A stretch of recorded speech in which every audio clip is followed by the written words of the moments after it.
Welcome to The Pulse, where we decode the news with facts, evidence, and receipts. Stay connected, stay informed. And now, ladies and gentlemen, presenting the latest news and decodes, investigative journalist and decoder, your host, FCB.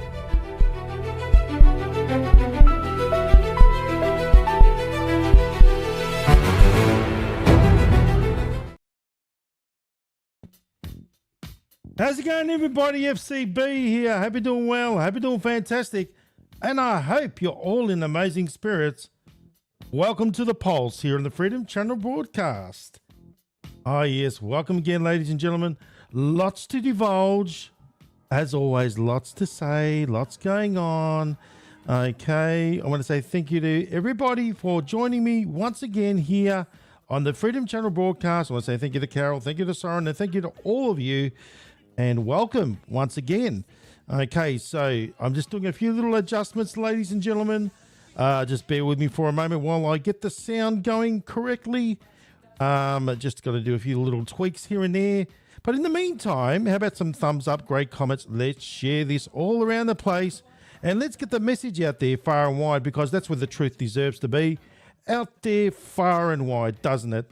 Yes, it does. Unfortunately, the algorithm doesn't favor the truth. It favors lies. Lies and sensationalism is actually better for the algorithm, but not better for us, is it? Not at all. So can you guys hear me nice and clear? Just give me a thumbs up, guys, that you guys can hear me nice and clear. Awesome. Thanks very much, Jay Giblin. Hopefully I pronounced it right. Jay Giblin. Thank you.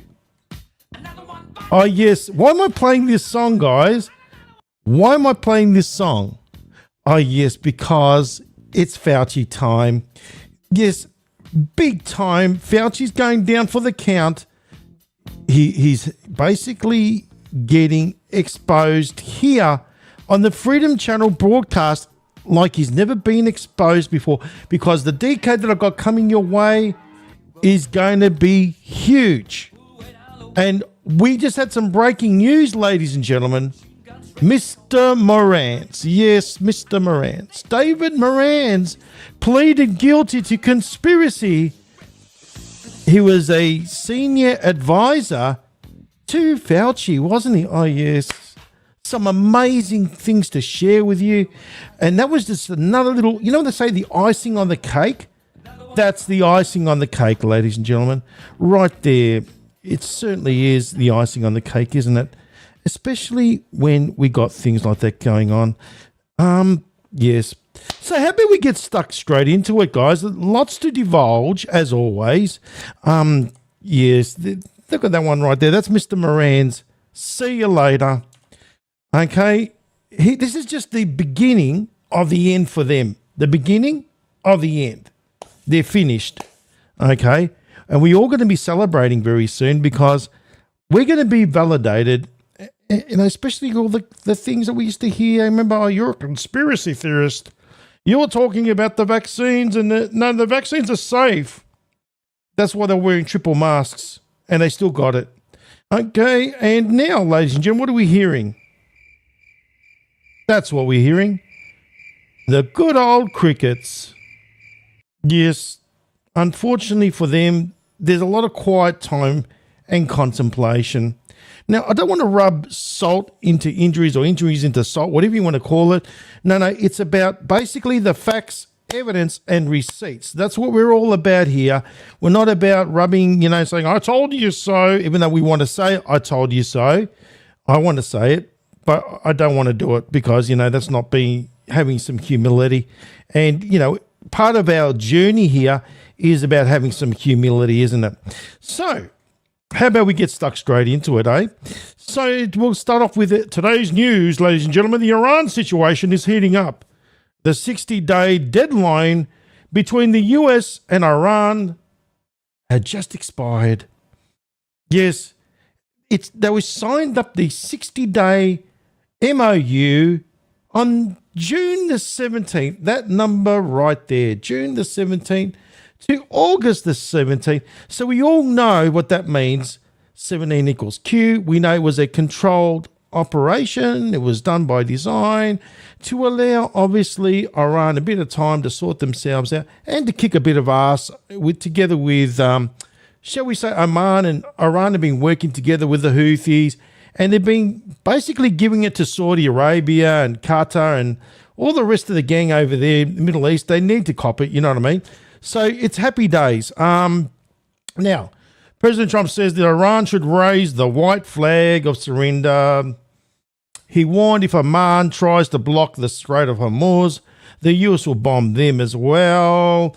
Trump said what they used on Iran so far is peanuts compared to what he's going to unleash. You know, we know this is all theatre, fun and games, okay? In order for, it's all the stalling tactics, because you got Jared. The moment I saw Jared Kushner going over to Egypt to talk to Hamas, I was laughing because I knew there was all stalling tactics stalling, and basically gaslighting good old Israel and Bibi Netanyahu. Now, Trump posted on Truth Social, no talk schedule, naval blockade in full force, the usual stuff. Iran says the opposite. No, the strait will remain restricted with mines and still active. And Trump saying, no, the strait is open. So there's a lot of gaslighting going on for the deep state. The US secretly reached out to the IGC because back channels are important. And I'm going to speak to you about the back channels because Q mentions about back channels and it's in the Q drops as well. So in back channels in May to confirm they were negotiating. So the US secretly reached out to the IRGC, which is the Iranian Guard, through the back channels in May to confirm they were negotiating with the right people like Foreign Minister Arachi. We all know Mr. Foreign Minister Arachi, who he is. Okay, so what is very interesting is this. This is where we are at again. Now, this is the circle that we're in. President Trump likes to gaslight the mainstream media, and also likes to gaslight the deep state as well. So, as you can see, this is the cycle that President Trump does deliberately by design. We're negotiating and making progress, and then we hear again, Iran will face punishment if no deal is made. We're expecting to hear from Iran soon. The deal was trashed. Okay? So this is the cycle, the gaslighting of the deep state, and it's all done by design, right? Because at the end of the day, we know what's been going on. We know that Iran is under whose control, ladies and gentlemen? That's when we go to the Q drops. And the Q drops clearly tell us who's really in control of Iran. Let's go to Q drop 1320. For the answer, okay? And we'll see who's really got control over there. Now, today, Evil, this is May 8th, 2018, 13Q drop 1320. Today, Evil lost control, leverage of Iran. Today, POTUS took control of Iran. Today, with pending sanctions and military actions, POTUS will gain more ammunition intel against them. Suicide watch, the deal kept Iran quiet. So, in other words, back in 2018, May, it's been under Trump's control, right? So it's always been under Trump's control. And pretty much Q has told us quite a few times. And if you look at the movie, Sum of All Fears, it talks about the back channels. The back channels being in the movie, the Russians kept the back channels open. Now, we're talking about the Iranians now because let's go to that particular article here. Here we go. Scoop inside Trump's secret back channel to Iran's Revolutionary Guard. There we go. From Axios. Not long ago, guys. This article made wind August 16th. There we go. In mid-May, US negotiators trying to reach a deal with Iran to end the war ran into a problem. They couldn't tell if the people across the table were actually speaking, on behalf of the country. So that's why President Trump says the people that are running the show now, it's Arachi. He's smart. And so is the president. I mean, the president of Iran is also a heart surgeon. Okay? The speaker, I think, of the House or whatever he is, I think he's a captain of an airline pilot. So they're pretty intelligent people. So having the back channels open is very, very important, isn't it? Now, let's continue on. Well, let's go to what the back channels are. There we go. So what are the back channels? Military intelligence. Well, we know what this is all about. 3854, right? Q drop 3854. The greatest military intelligence operation of our time, Q. There we go. Back channels are important. Attacks will only intensify. You attack those who threaten you the most. Enjoy the show. Right? So as you can see, we got a 5 of 5 comms are clear. Mirrors are important. We got back channels open in Iran. That was back in when, ladies and gentlemen? Remember, let's go back to that article. Okay. So when was that back channel open? It was open in May, wasn't it? Yes, it was opened in May. That's when they opened the back channel. Not the bat channel, the back channel. B-A-C-K, back channel. Okay? Back channel. They did it back in May. They opened up the back channel in May, not the bat channel. Even though there might be even the bat channel because, you know, Trump calls himself Batman. But anyway, besides the point, okay, the back channel was opened up in May, right? Now, let's talk about that. If we go to, shall we say, the drops, okay, and we said Q drop 1320, when was that happen? When did that happen? When did President Trump take control of Iran? In May, ladies and gentlemen. So in other words, let's work it out. 8 years later. 8 years. 8 years. Very interesting, isn't it? So 8 years later, they opened up the back channel, but the back channel was, this is what I'm saying. How do you communicate to each other using a back channel? But President Trump took control over Iran. You see what I'm saying here?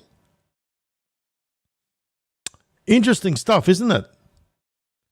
Now, Q says that back channels are important. Know your history and you will know why.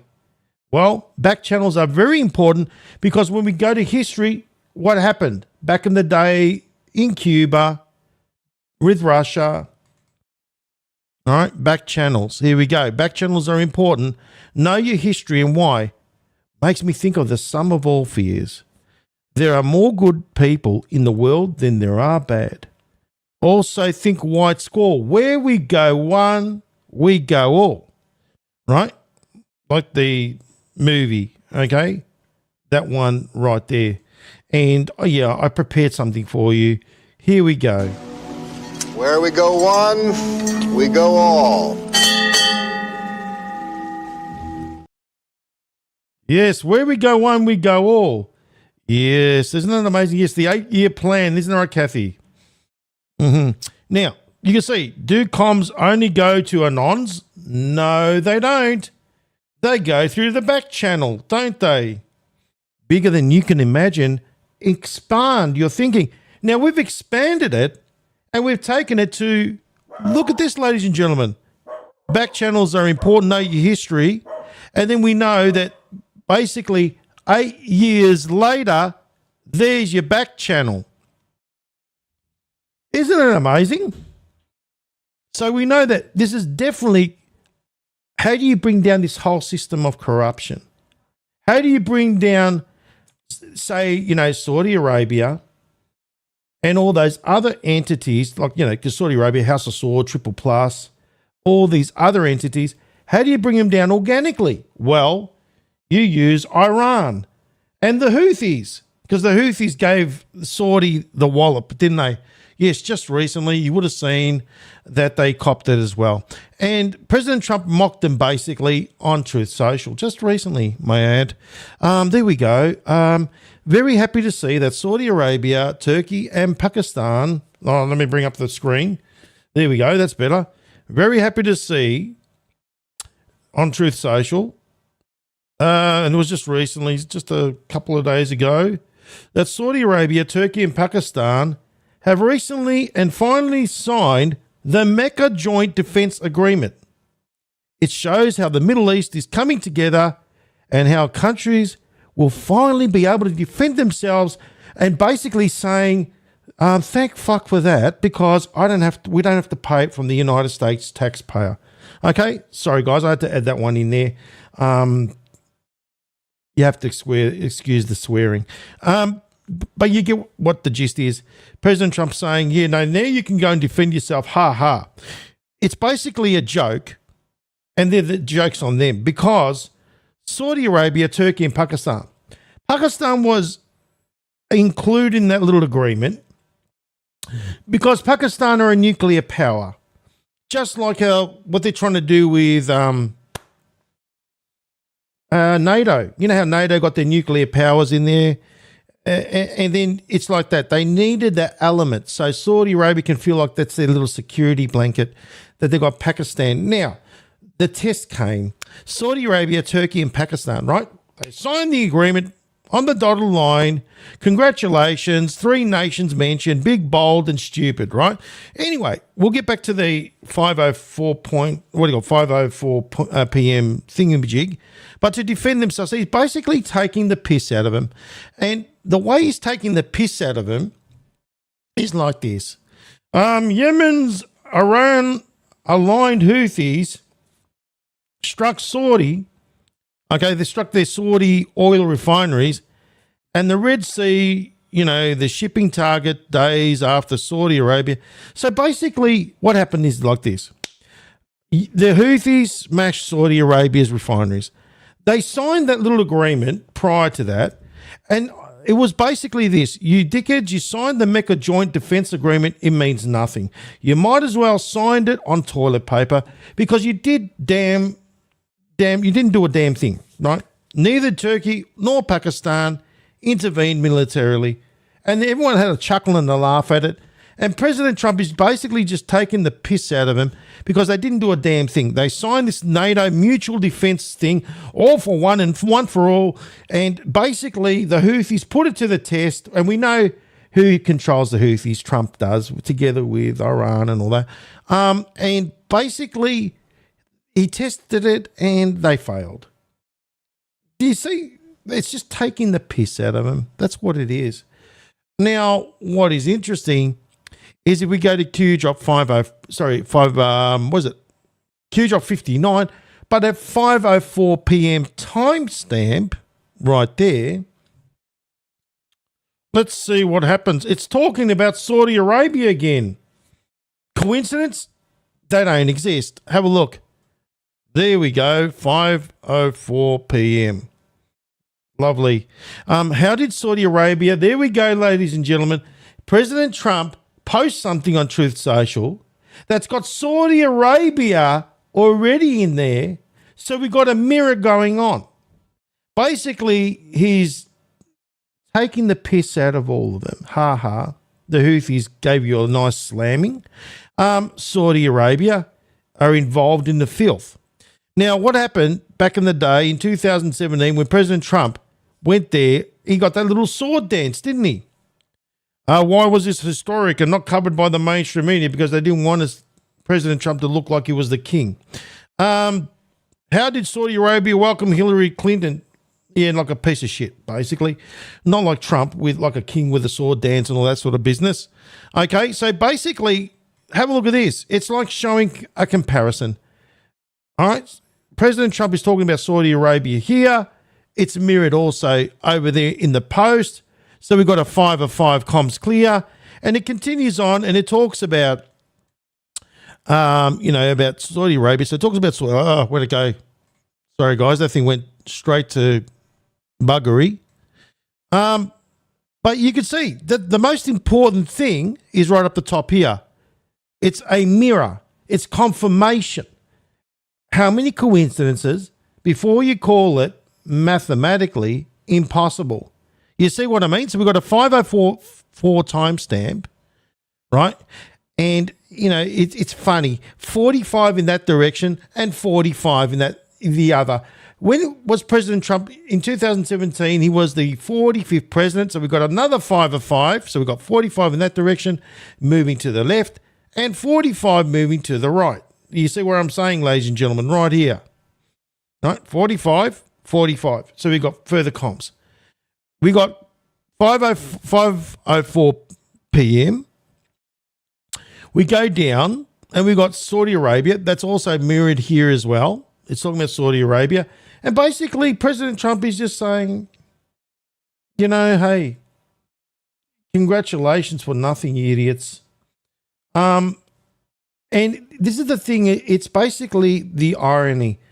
The irony is like this. He's congratulating him, but literally he's laughing behind their back, like we are right now. And they deserve it. They really do. They deserve everything that Iran is dishing at them right now. Because we all know what they've been involved in. A lot of filth, don't we? 5 of 5, comms clear, guys. Did you get it? Spot on, wasn't it? Great decode, that one. So, let's have a look, shall we? Let's run through this business. Trump says the US won't extend the Iran MOU as 60-day deadline for peace. Okay? He won't extend it. All right. Well, let's have a look at the facts, shall we? Because the facts matter to me, and it should matter to you. Number one, the 60-day US, right? 60 days, they're going to go into this. August 17, right there, ladies and gentlemen, it expired. On June the 17th, that's when they signed it. Well, that's when President Trump signed it. So we got 17 here equals Q. And then we got another 17 over there. Then we go 17 plus 17 equals 34, which equals Q plus. So we got Q and Q plus together. So we got military and we got Trump. Right? So that's what I'm saying. Then military, Q equals military intelligence. Keep that in mind. Now, Q drops 60, ladies and gentlemen. We got 17 mirrored, so therefore it's giving us a 5 of 5 comms. Then it's telling us, hey, let's go to Q drop 60 for the answer. Let's go to Q drop 60 for the answer then. There we go, ladies and gentlemen. Right there in black and white. And if you add the number 7 plus 3 plus 3 plus 6 equals 19, which equals Trump again, right? Look at that. 7 plus 3, 10. 3 plus 6, 19. 19 Trump. Well, who will we see? We got comms clear. We got 5 of 5 again. You know what I mean? We got mirrors all over the place. And then let's continue on. You can count the people you have, what it says there, who have the full picture on the 2 hands. Of those less than 10 people, only 3 are non-military. Why is this relevant, game theory? Outside of potential operators, special ops, who have been dialed in with orders. What does President Trump call this thing with Iran? He doesn't call it a war. He calls it, what does he call it? A military excursion, a military operation, doesn't he? And operators never divulge. No, they don't. Anyone that says otherwise is full of shit, okay? And Alice in Wonderland simply means Hillary in bloody Saudi Arabia, right? It'll make the world of sense very soon again. So you can see, ladies and gentlemen, we've got comms coming out of our rear end right there, right? Let's go back real quickly. Let's sort of recap. 17, June to 17, right there. August 17, that's when it ceased. 17 plus 17, Q plus, Trump. 17, Q, military intelligence. Q drop 60. 60 days, Q drop 60. We go to Q drop 60. We go up to here, we got a 19, Trump again. Q drop 60. He talks about the only way, well, we know what it is, ladies and gentlemen. It's a military operation. How many coincidences before you call it mathematically impossible? Yes, I am on fire, Burns, GB. You'll find out very soon why. There's a lot of things that I'm doing, and you're all going to be excited about it. Don't you worry about that. You know, Uncle FCB's got a lot of stuff for you. Don't you worry. A lot of great things coming your way very soon. Just call it coming your way. Now, as you can see, ladies and gentlemen, President Trump has been smashing it. Yes, and that's right, Burns. The only way is the military. Now, let's talk about the MOU. Everyone's saying, oh, you know, it's over now. Now things are screwed, all that. No, don't do that. We need escalation. We need more punching on, you know. We need things to heat up, right? That's what we need. We should be celebrating when we see things turn to liquid shit. If they're not turning to liquid shit, that's when you start worrying about things, right? You can't. We can't allow things to get stagnant. We've got to keep it going. Now, let's continue on. Now, the United States did not honor the June 2026 Memorandum of Understanding and the MOU with Iran. Both Washington and Tehran quickly accused each other. Do you see how they're working in tandem? So basically, you can see, ladies and gentlemen, based on the Q drops, in May 2018, Trump took over Iran. You can see what's going on, the bigger picture. But you can see they're also working in tandem, both Washington and Tehran. No, they're working together to gaslight the deep state and decimate them at the same time. And we know what we're talking about is House of Sword. It's time for them to go bye-bye. Now, accused each other of breaking the terms of the agreement, leading to renewed military strikes, blah, blah, blah. Yeah. We know it's all theatre. We know it's all fun and games. We know it's you know what I mean? It's an organic way of bringing down the House of Sword, isn't it? Because the House of Sword are pieces of shit over there. They really are. They're disgusting, filthy animals. And I'm not talking about the people. I'm talking about the scumbuckets, right? That run the show. Now, like I said, ladies and gentlemen, President Trump likes to gaslight, and that's what he's doing. Now, you think about it. You need an entity, someone, because you can't go there and bomb the shit out of Saudi Arabia because you're going out and bombing your own bases, right? So you need someone to do it for you, right? Who better than Iran, right? Oh, let's use Iran. And who gave him the technology to do it all? Who gave him all that technology to go and bomb the shit out of, you know, all the other places that deserve it? It's obviously the United States, and remember, Putin and Xi are working together as per the Q drops. It's done by design. They got to bring down this whole system of corruption, right? This whole system. And they're using the back channels to do it, aren't they? It's happy days, guys. It really is happy days. You know, even though President Trump has got to play the game. Oh, there are no talks or conversations going on or scheduled with the Islamic Republic of Iran. And you see, it's a consistent pattern. It's like, oh, here we go again. We're at this stage again. Like I said, you know, I showed you that little diagram. That's where we are. We're here again. Iran will face punishment if no deal is being made. It's the same pattern. With the Islamic Republic of Iran, the naval blockade remains in full force. In effect, the Hormuz Strait is open and operating. All the water mines have been removed or detonated. Yeah, okay. If you believe that, you believe in fairy tales. Now, think about this. You own a tanker, or you got tankers. Now, the tanker's worth, say, $100 million, right? So the tanker's worth 100 million, big ones. You're paying 10% insurance. So $10 million on a one-way trip to get your oil out. Now, that's pretty big bucks, isn't it? Now, you're going to send a $100 million tanker, pay a $10 million fee to the insurance companies. So if the shit gets blown up, you're covered, right? Now, the prices are going up and up every day as far as the price on insurance is concerned. Then you got the thing of, you know, am I able to get the ship out in one piece? You know what I mean? You got that business going on as well. And then Trump's saying, no, you are able to get it out. Don't you worry.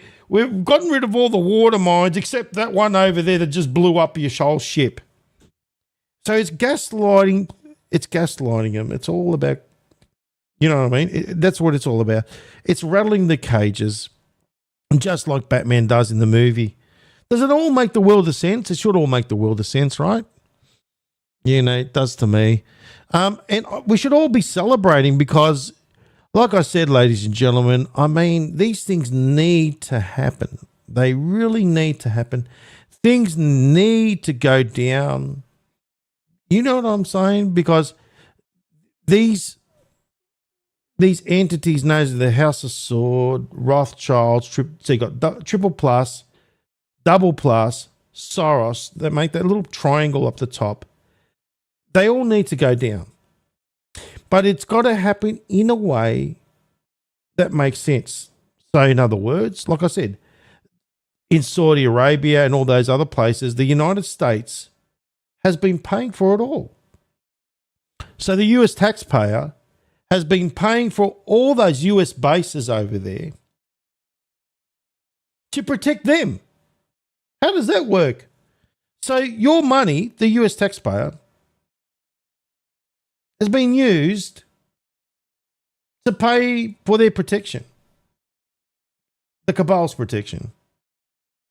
You see what a big wrought scam that whole thing is? So realistically speaking, we should all be cheering on Team Iran, shouldn't we? Not Team Israel, because we know that they're under the Rothschilds double plus, right? And that's what President Trump is doing. Now you think about this. President Trump has a military that's, shall we say, a force to be reckoned with. And if he wanted to send, say, Iran to another world, he probably could. And that's all possible. But why would he, especially when Iran is basically working with Trump? You see what I mean? No, they're getting destroyed organically. And Iran is the scapegoat that's allowed to do it. It all makes sense, doesn't it? Unfortunately, there are people out there that sort of can't get their head around that thing. You know what I mean? That's the problem. They can't quite get their head around that. That's why, because they watch other shows and they're stupid. Sorry. Yeah, no, there are unfortunately people that are stupid out there.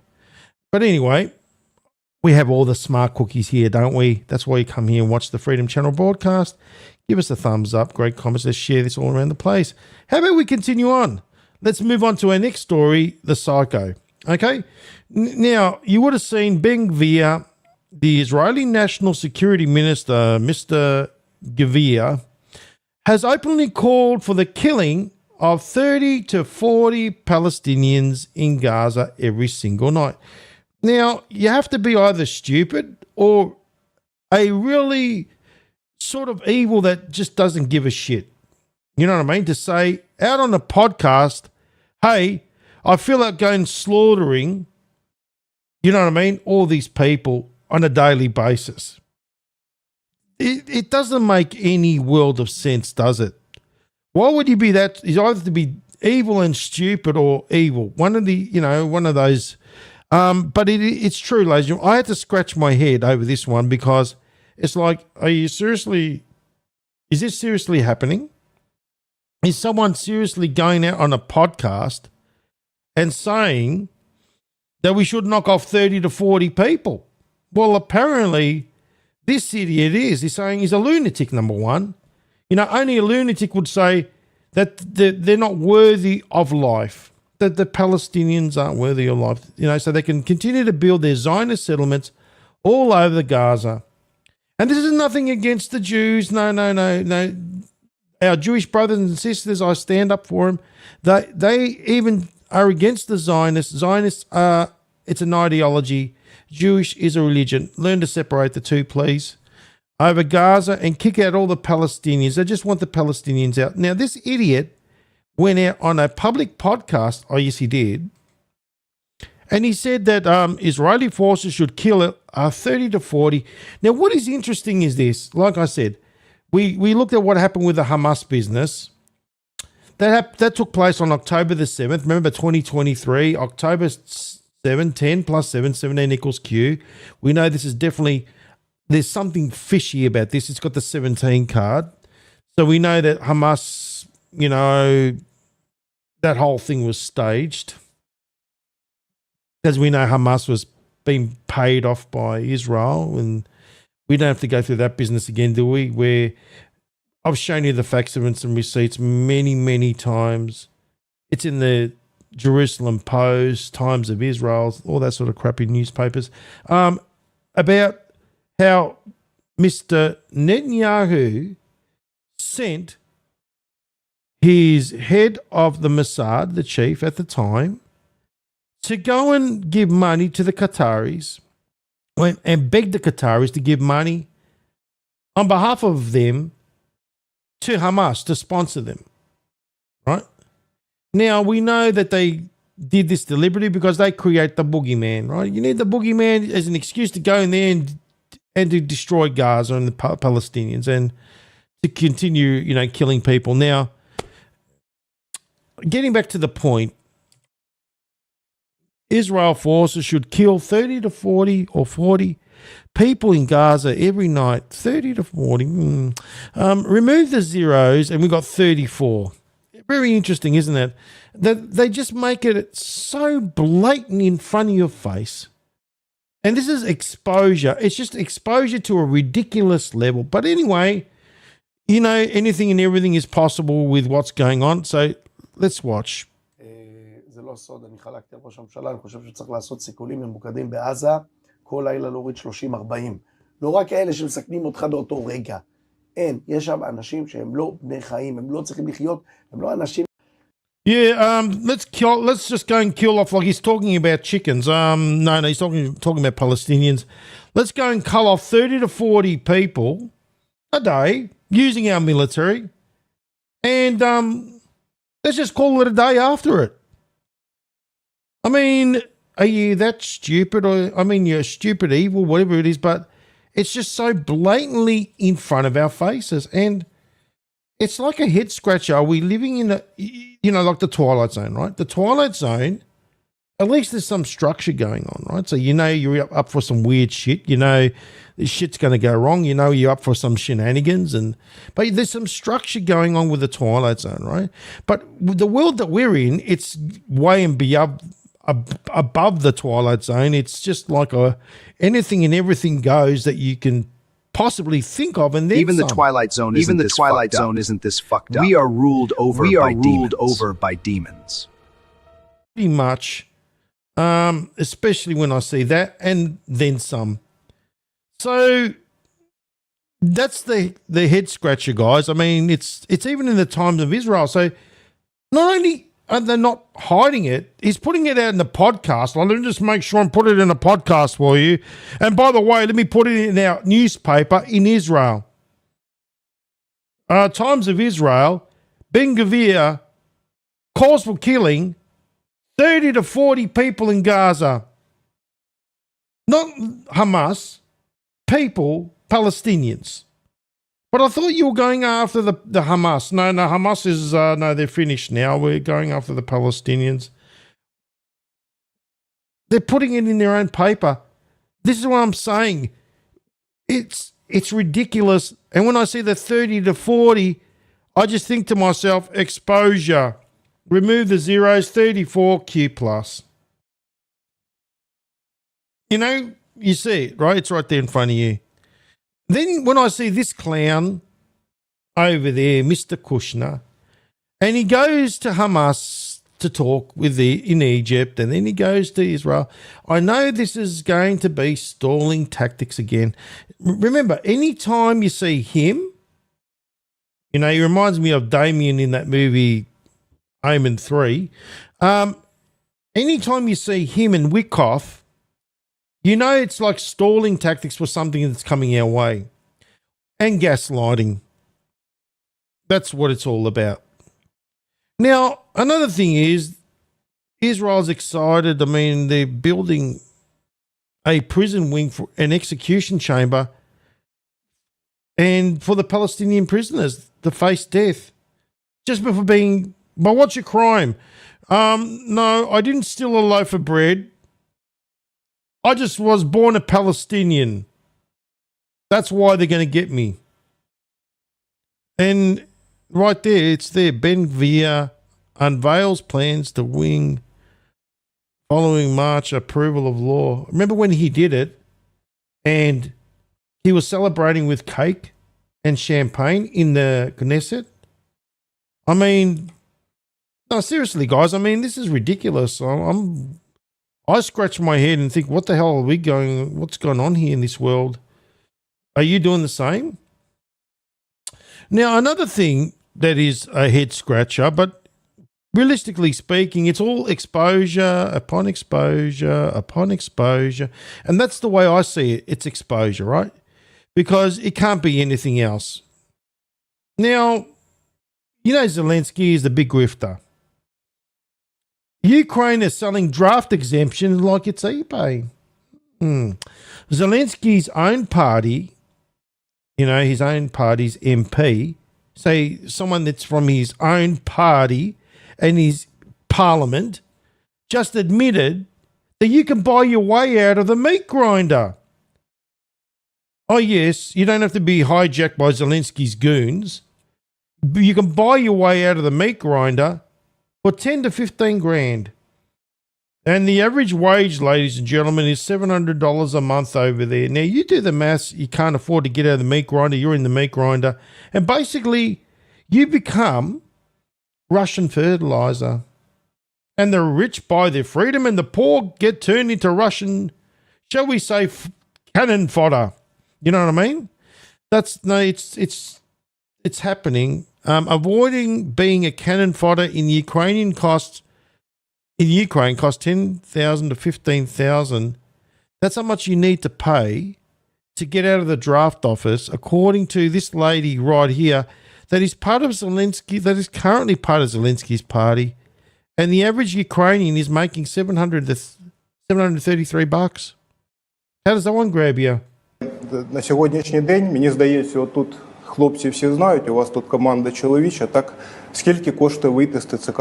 10-15 тисяч доларів, в залежності від району, в залежності від регіону.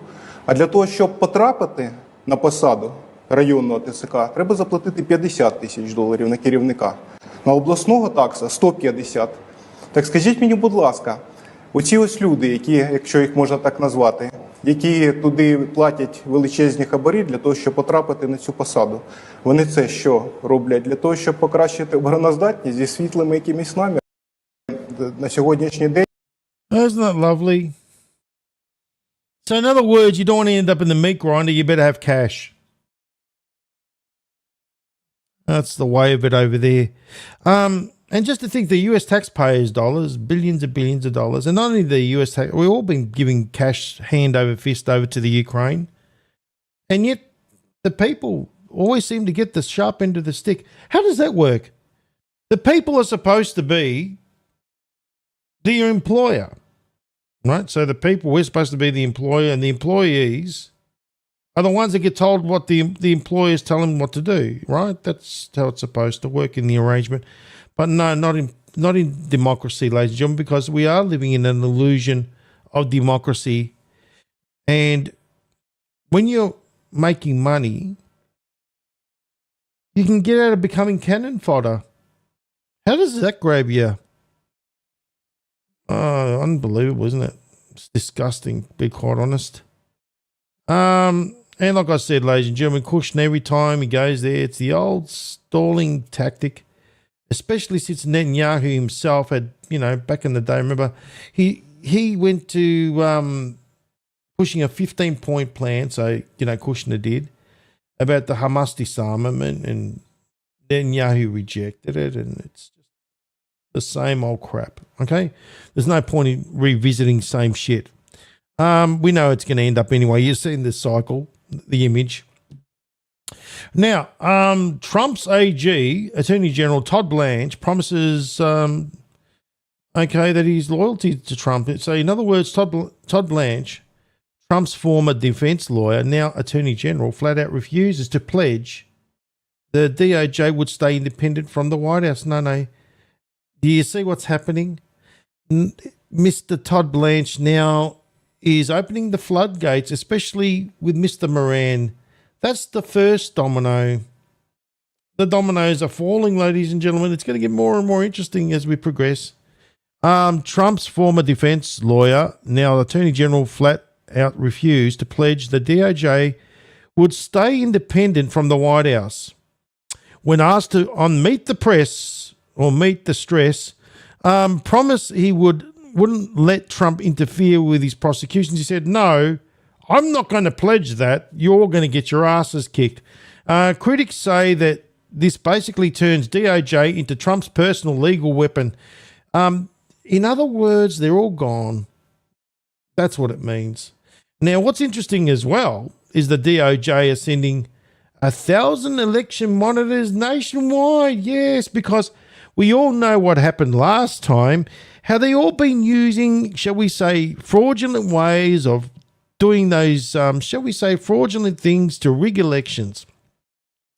Now, 1,000 election monitors have been sent nationwide from the Justice Department, and they're actually people. They're not AI, robots, or anything like that. No, actual people are going across the country to watch the polls this November.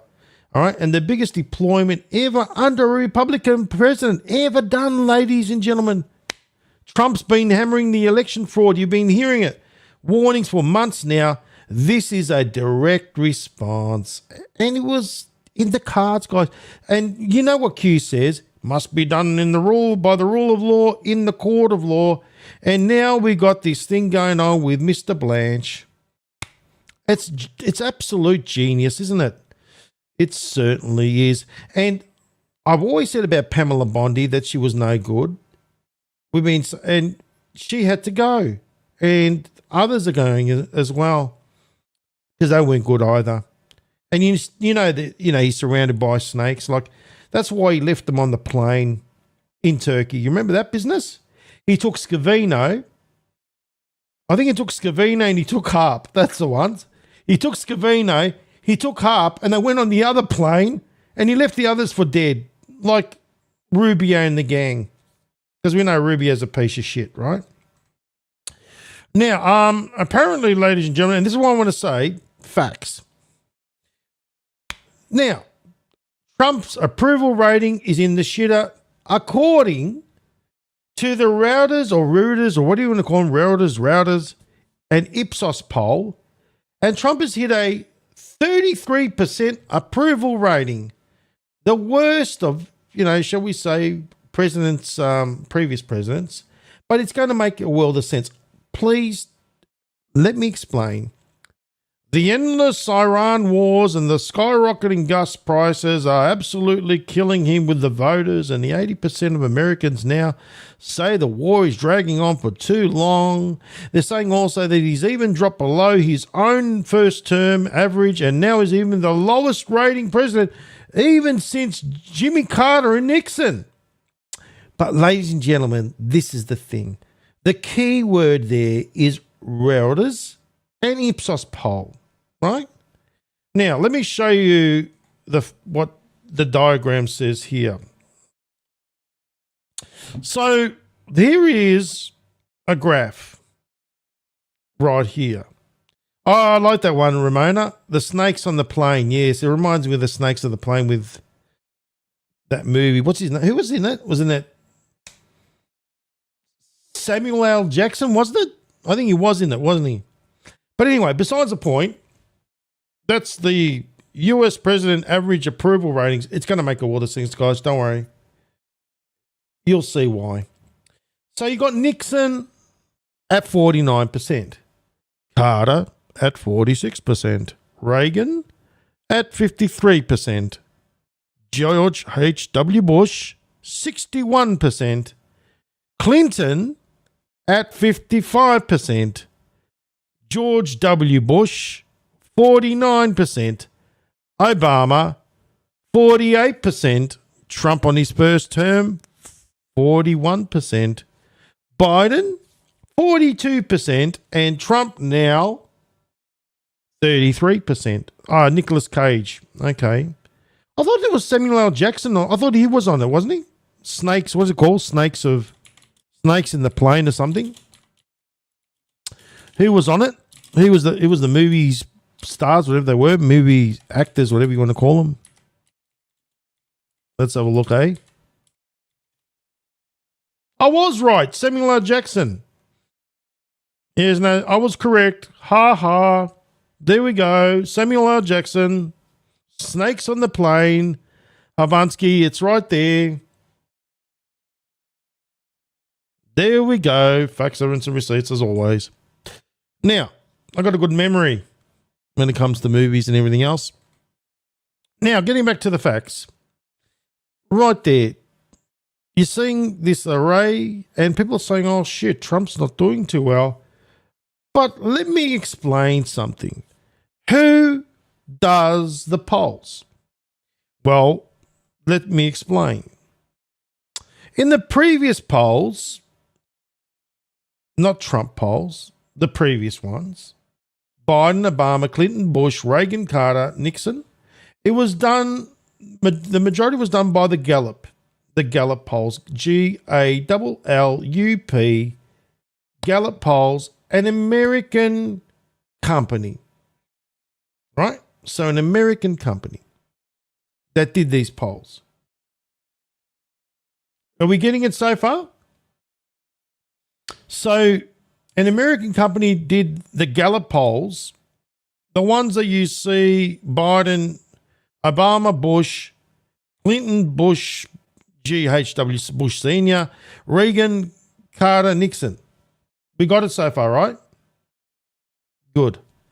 Now, let's talk about it for a moment. Obviously, the mainstream media are out for blood, aren't they? They don't like Trump. They never have and they never will. Even Fox is basically a bunch of degenerates. After all, they're owned by Murdoch. Right, left, they all serve the same beast, right? Now, to the point. Who is the ones that did the Trump Now poll at 33%? Well, it was Ipsos that did the polls. Reuters were the ones that paid Ipsos polling to do the polls. Now, the question is, who owns Reuters? Well, that's owned by a Canadian billionaire. Now, you think about it from this perspective. You got a Canadian billionaire that is pissed off with Trump's tariffs and hires Ipsos, which is not an American company. That's the kicker. Right? So Ipsos polling, it is basically a French founded company that is owned and founded by a former far-left Marxist. How does that one grab you?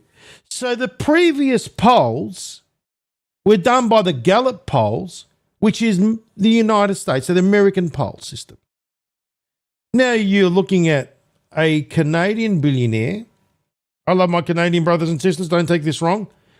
But what I'm saying is, foreign interest, Canadian billionaire, hates Trump, Reuters newspaper, hires a French-founded company known as Ipsos Polling, who the founder happens to be a former far-left Marxist. Now, meanwhile, the others are getting off with this Gallup American poll. You know what I mean? So obviously they're going to go and say all this nasty shit about Trump, aren't they?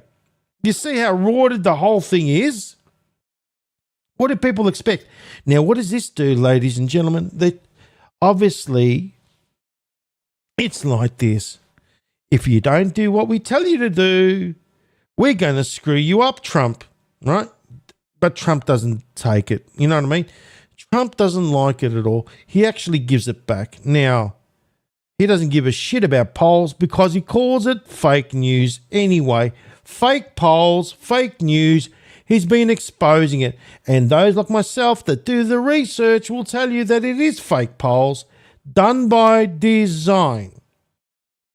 You see what I'm saying? So these polls over there, all done by design. okay, using the Gallup American poll system. But then when it comes to the Trump now, at 33%, 33 Freemasons again. There we go, 33%. 33% Freemason number. Yeah. So what does that do as well, ladies and gentlemen? That destroys confidence in an American president. So how does this grab you? Here's the real kick in the balls.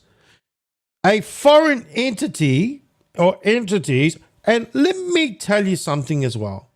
I would say that brings in an executive order, doesn't it?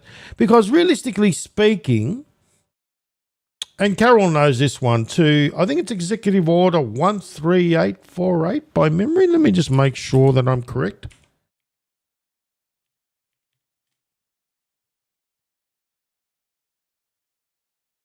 National security threat, foreign interference. That's the 13848. In United States elections, yes. Well, I would say that's an election interference right there, because what they're doing is they're using polls that are being done by foreign entities. So you got a Canadian billionaire that hired a French-owned founded company from a former left Marxist to go out there. Oh, yes, you can expect what kind of result you're going to get.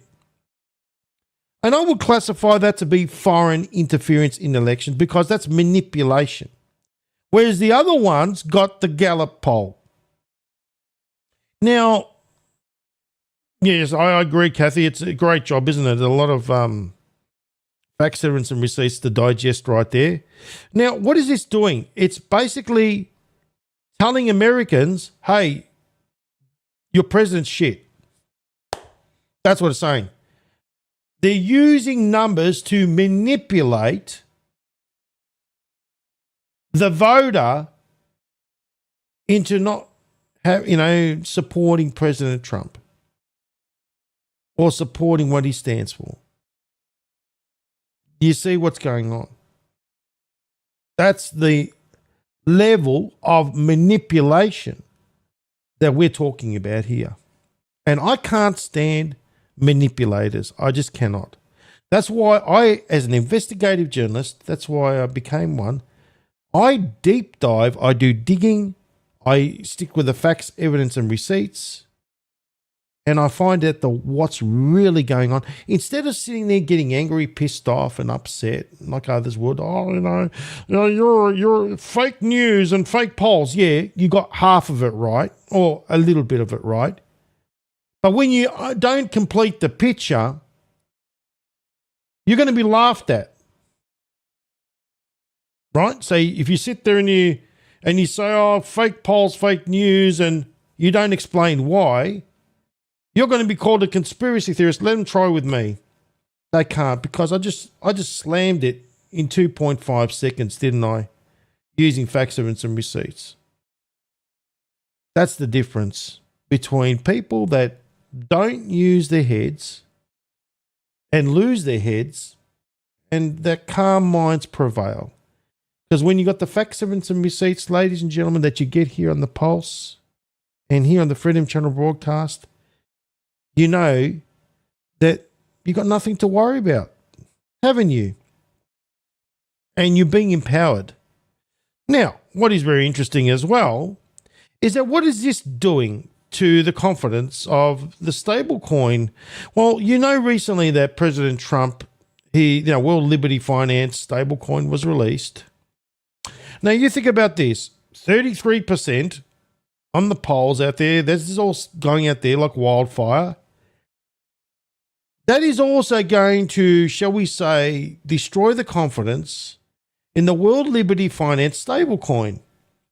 Because if your approval rating is 33%, so it's in the shitter, and the thing is, foreigners are the ones that publish those numbers in the first place. Why the fuck would anyone trust you with their money? Sorry, but I'm putting it plain and simple. You see what I mean? So foreigners with every reason to hate Trump The ones that are telling us how much Americans hate him is completely demented. The whole thing's demented. It's like we're living in some sort of demented Twilight Zone, but on steroids. You see what I mean? Yeah, I just, I can't stand bullshit. I just can't. Now, talking about bullshit, obviously people are talking about saying President Trump's he done this abusive business to E. Jane Carroll and all that naughty stuff. And think again. People got to get it right. They think President Trump is a, shall we say, was after E. Jane Carroll and doing all that naughty stuff, and he was basically liable for sexual abuse and all that. I told you guys, this is part of the Trump trap. The genius. I'm going to show you with the facts, evidence, and receipts again. And, that's how I work. With others, they just sit there and they just get pissed off and get upset. No, we don't work that way. We work with facts, evidence, and receipts. Now, you would have seen this business. The Supreme Court rejected President Donald Trump's request to consider its decision not to take up E. Jane Carroll. Excuse me.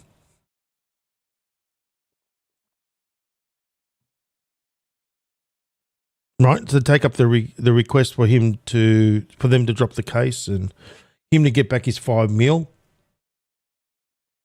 It's not about the $5 million, guys. Now, apparently, he paid $5 million, but then he had to pay 0.6 as well, so 5.6, so $600K for interest. Let me give you the lowdown, right?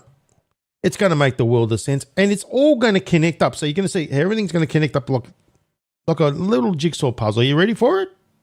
Here we go. So, Supreme Court just rejected Trump's latest attempt to overturn the case again on August the 17th. Isn't that funny? August the 17th. The 17 number there again. We know who's really in control. And I'll explain why they're in control. Number one, okay, he's still fighting to remove the liable from the sexual abuse label from the, shall we say, the record. It's not about the money. In fact, it's about setting a precedent. Then, Trump is arguing presidential immunity is shielding himself. This sets, ladies and gentlemen, and this is the genius part of it all.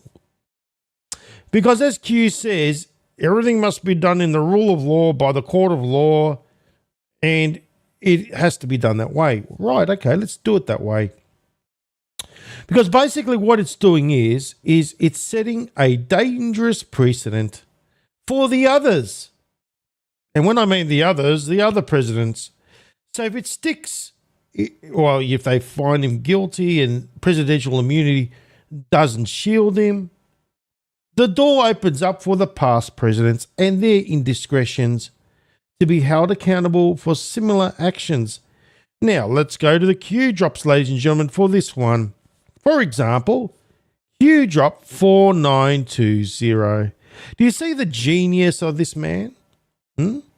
So setting a precedent in court is dangerous, and it's been done by design. Have you heard of the word called Trump trap? That's basically it. So if we go to this particular Q drop, 4920. Do you remember when #MeToo lost all credibility? When they refused to support Tara Reade coming forward, reclaims of sexual assault by Joe Biden, political movements, setting a precedent. President Trump is going there and saying, oh, we've got presidential immunity.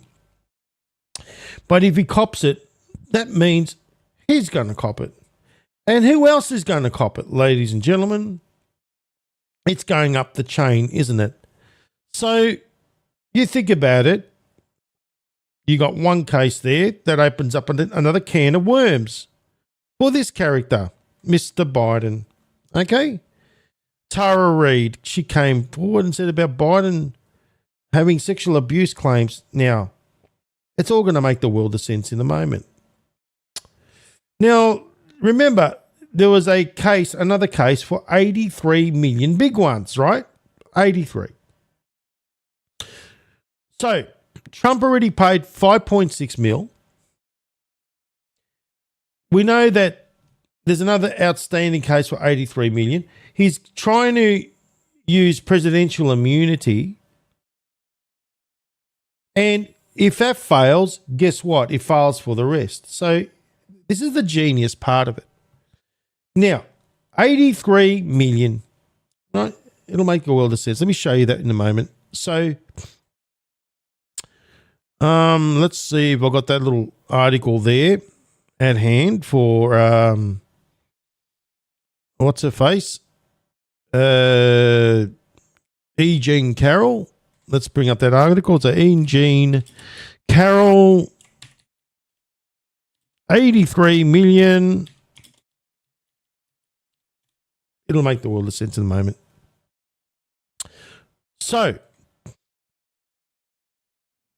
17 again. There we go again. Look at that, 17.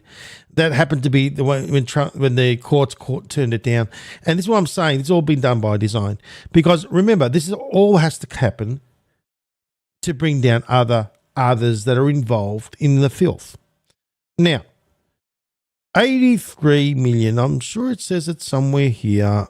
It'll be here somewhere, guys, where there's another outstanding case for 83 million big ones. It'll be here somewhere. We'll find it.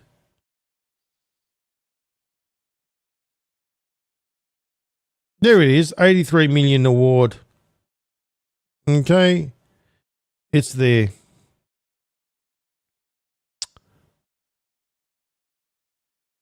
There we go.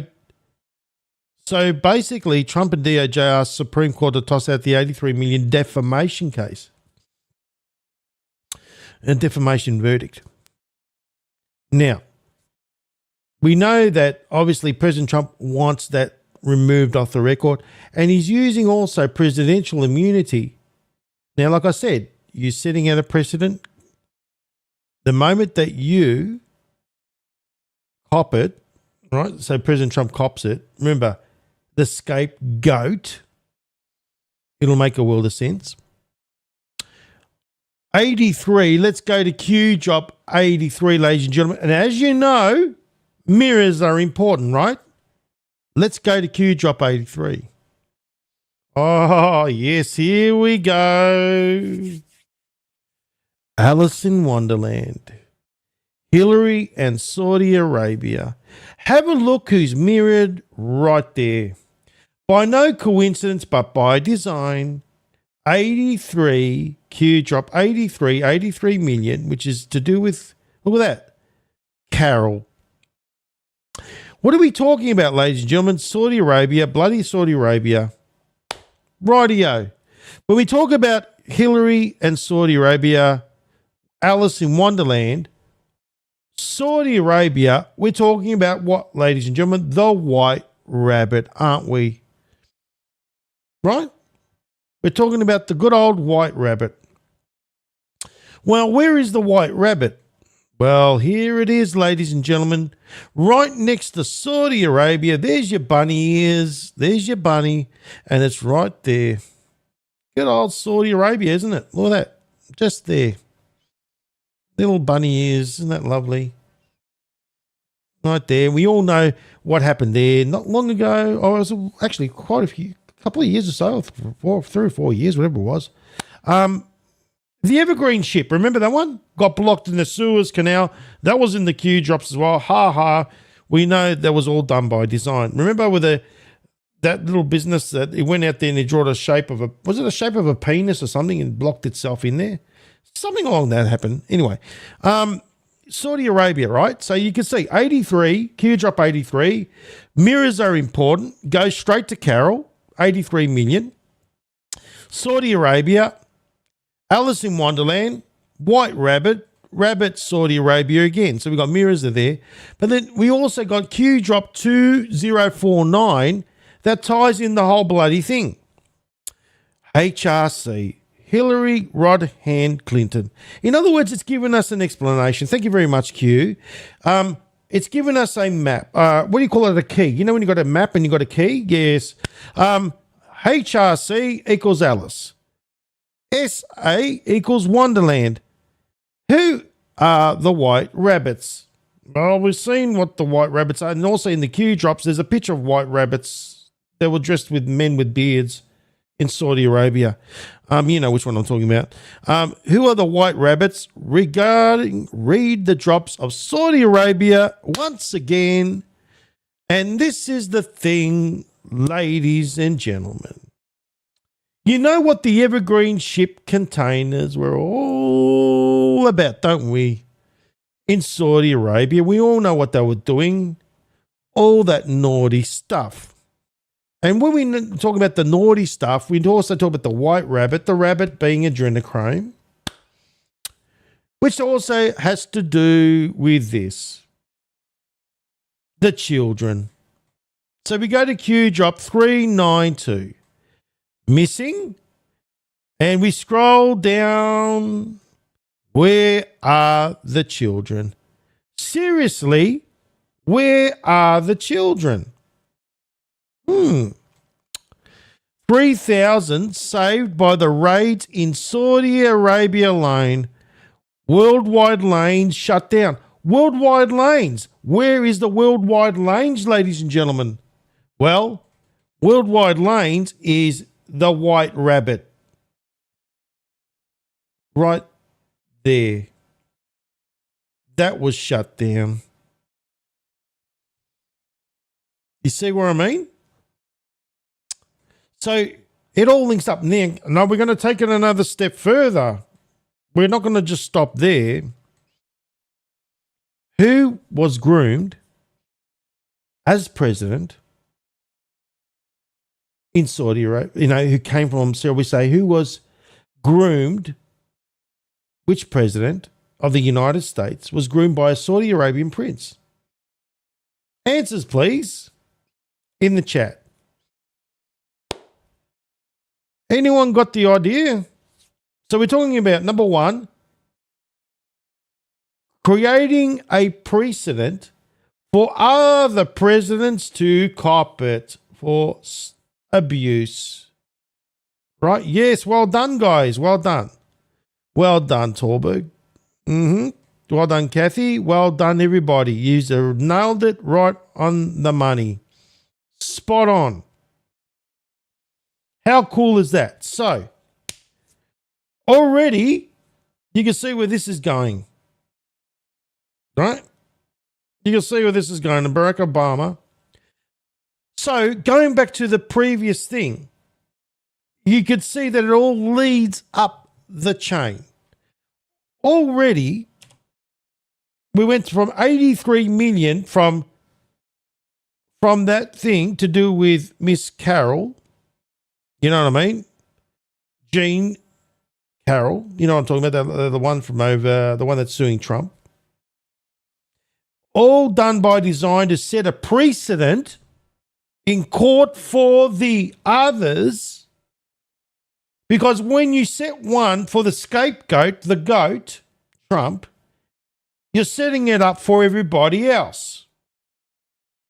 Now, look at that one right there. 83 million. Mirrors are important. You got a mirror 5 of 5, Carol, right there.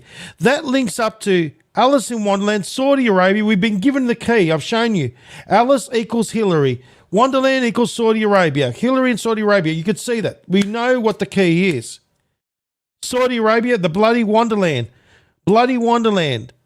We know what it's all about. The rabbit. Bloody. Blood. Adrenochrome. Right? That's what it's about. But then we take it up the chain because we're talking about setting a precedent for other presidents. We're talking about Saudi Arabia because Saudi Arabia has been mentioned here many times. We know Saudi Arabia has been involved. We know that the white rabbit is also to do with the Suez Canal. that whole area over there, right? The Suez Canal and the Red Sea and all that. Then let's connect it even further. We're talking about presidents who groomed, shall we say, it was Prince Al-Walid that groomed Obama as president of the United States. And he funded him using Harvard University, the Harvard University Muslim alumni, and put him through that whole thing and prepared him for the role. A controlled asset. Then, what was Obama involved with? Right? We know he was involved with the children. Which other children was Obama involved with, ladies and gentlemen? Wasn't he involved with good old Wendy? Does everyone remember Wendy? There we go. Hint. Hussein Obama and Maggie. She called herself Wendy because they used to play little games. He used to play Peter Pan, and she used to be Wendy. I mean, after all, we got Alice in Wonderland. Why not have bloody Peter Pan? You know what I mean? There we go. Wendy, how many pics can you find of them together, Maggie? Maggie Nixon. Age 10, 11, and 12. You see what's really going on, ladies and gentlemen? How it all connects up. 5 of 5 comms are clear. We all know what this is all about. We all know that it's about setting a dangerous precedent, a Trump trap, if you will, to bring down this whole rotted system of presidents. And it's not just going to start with Biden with his little episodes with Tara Reid. It's going to go right down the chain. Okay? That's where it's going to work. Because when you go after one and you take away that presidential immunity, you're opening up a nice little juicy can of worms. So thank you very much, E. Jean Carroll. Okay? Because we know that you're being used for a reason. And it's to open up a precedent. How was that one, guys? Do you enjoy that little decode?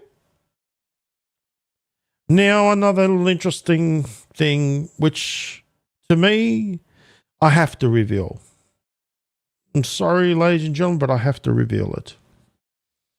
Because at the end of the day, I'm about facts, evidence, and receipts, right?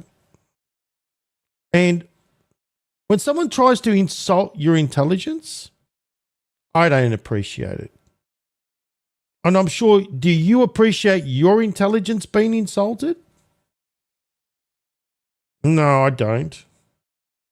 And when I see someone trying to insult or take the piss out of us, I have to do my duty, unfortunately, as an investigative journalist. And this is the thing. This entity should know better. Okay? Because at the end of the day, they only got themselves to blame. I'm just putting it out there. And they shouldn't be doing these sort of things because realistically speaking, they just make themselves look like a bunch of idiots. Anyway, let's get down to it. How about this? You would have heard President Trump, the ballroom. We've spoken about the ballroom, how he's using his commander-in-chief powers to be able to build the thing. I mean, as in, you know, the bottom part being all those, you know, things underneath there, the bunkers and the hospital and military centers and all that sort of shit right underneath there. Now, on the top part, he's building a drone port. The top needs the bottom and the bottom needs the top. The foundation needs the foundation and the roof needs a foundation, doesn't it? So in other words, it's a genius way of getting this ballroom built. Now, they're saying that the ballroom is a sacrificial shell. So if, God forbid, that someone's enjoying some dinner there and then all of a sudden they decide to bomb that place, at least President Trump won't be destroyed because he'll be deep underneath the ground. But unfortunately, those enjoying their lobster and steak and all that will be gone as long as President Trump is fine. And the drones will be out there trying to get rid of whatever mess is out there. But anyway, besides the point, okay, you see what's going on. So President Trump is been basically using his powers as the commander-in-chief to build this drone port and to build these things, you know, the military stuff and the hospital and to build the ballroom. And he's using the deep state because the deep state's funding that whole ballroom. And let's face it, he's milking it. But getting back to the facts. The facts are this, ladies and gentlemen. Let's go through the story. So President Trump wants to build the ballroom for his VIP guests. Oh, yes, I want to have somewhere so that people don't step in the mud and all that sort of crap. But we know there's much more to it. After the courts blocked it, he's now claiming it's part of an underground military complex. Now, White House official has confirmed that parts of this project are top secret in nature. Now, the details of the underground plans remain highly classified and are not available to the public. So let me be very clear. Anyone showing you plans or claiming that they have the exact layout of this underground facility or pointing to this and pointing to that and showing you pure AI-generated slop, you know what I mean, and saying, oh, this is where this is and this is where that is, because they have been doing it. They've been very naughty doing it, and they shouldn't be doing it in the first place. Now, the facts. Public access to the underground ballroom blueprints is barred. Because of the space is part of the secure government bunker or sensitive federal facility where public disclosure poses a risk to national security, right? You're not going to say, oh, this is where the president is going to be. Oh, this is the hospital is. Now give it to the enemy so they can go and blow the shit up. It doesn't make sense, does it? Not at all, right? Let's be honest. Security reasons, classified locations. The blueprints reveal structural layouts, entry points, and security systems. Government protection leaks could compromise high-level continuity of government. So that's why they don't have it on public record. They're not going to say, oh, here you go, enemy, go and blow up this part. This is where Trump's going to be. Restricted access, federal law prohibited sharing architectural details of sensitive infrastructure. Guys, does it make logical sense so far? Does everyone get what I'm saying? Right? Does it make sense? No, there's no leaking this, guys. No one has leaked any blueprints. That's a fact. I've checked it out myself. No one has leaked a damn thing where everything is. Do you think President Trump is that stupid? Oh, by the way, yeah, this is where I'm going to be. Send your bunk-busting bomb over there, your bunk-busting bomb over there. It doesn't make a world of sense, does it? If you know where everything is, right? That means no one knows. Only those that are less than 10, that are, as Q says, that's why that Q drop 60 comes back in play. There's only certain people that know, and it's not on public record, right? It's not out there. Even military soldiers are not privy to that information. And unfortunately, ladies and gentlemen, there are people out there that go around and make what I call false claims. They do. In fact, they go out there, and this is how, shall we say, good con artists work. So what they do is they mix facts and fiction. So you'll see in a moment what I'm talking about as we continue on. You know they do this deliberately by design. by making all these fictitious claims, putting this legal jargon and surrounding it in an image and using certain facts. Oh, yes, we know that President Trump created an underground bunker. Yes, we know that there's a hospital. Yes, we know, but do you know where everything is? No, you don't. But this entity claims that it's like giving you the tour of someone's house. This is the ridiculousness, and this is what I'm saying. Honestly, I'm very disappointed in this person. Very disappointed. Because I didn't expect this, and I've been seeing a lot of this behavior, and frankly, I'm not impressed. But anyway, I think it's about time that this person gets exposed. And people need to work it out for themselves who I'm talking about. Anyway, besides the point, they're going out there putting AI slop. They're putting out this legal jargon all around the place to confuse people and make out that this person knows what they're talking about. And frankly, I find it very disgusting. Because what they're trying to do is farm for clicks, farm for attention, fame, what do they call fame fag. That's what I call those kind of people. Fame fags. Because they're not in it for the truth. What they're in it for is clicks and making money, monetization, attracting people, and then using inflated numbers by purchasing bots and purchasing all these different things to blow up their numbers, to give them some sort of credibility. No, I'm not very impressed at all. But anyway, let's continue on. There we go. Let's have a look at this. Now, this little map over here, as you can see, this happened to be on a particular podcaster's video. Now, this is the example.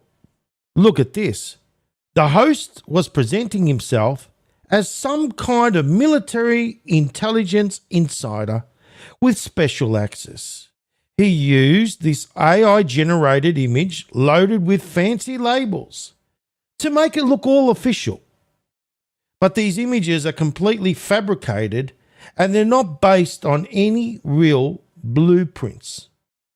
On top of that, the same channel has a clear pattern of heavily inflated comment counters. So in other words, their Rumble count, on their Rumble comment count, it is inflated, and when you do a physical count of their comments, they are hundreds and hundreds of comments way off.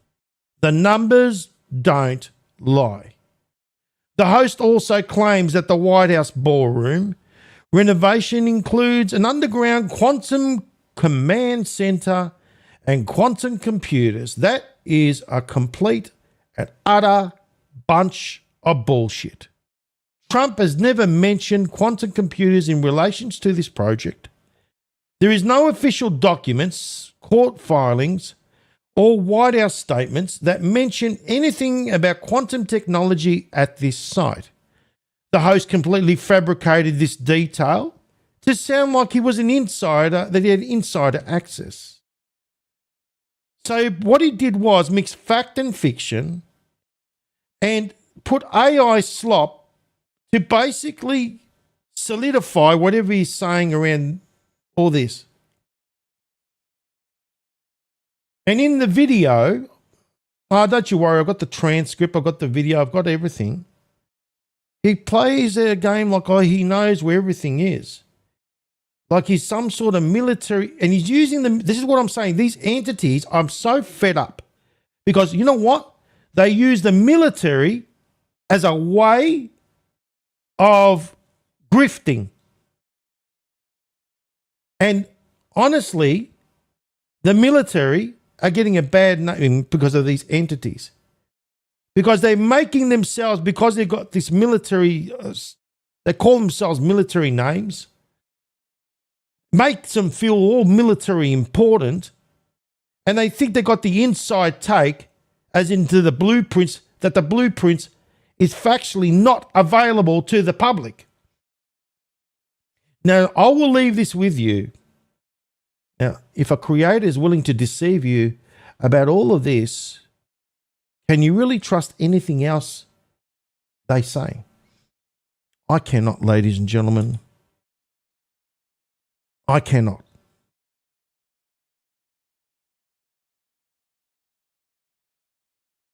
If you're going to go out there and do this, realistically speaking, you're not here for the truth. You're here to farm for clicks. You're here for fame faggery, as Q says. You're here using the military to make money for yourself, to inflate your numbers, because I've checked your numbers out. Don't you worry. I've checked everything.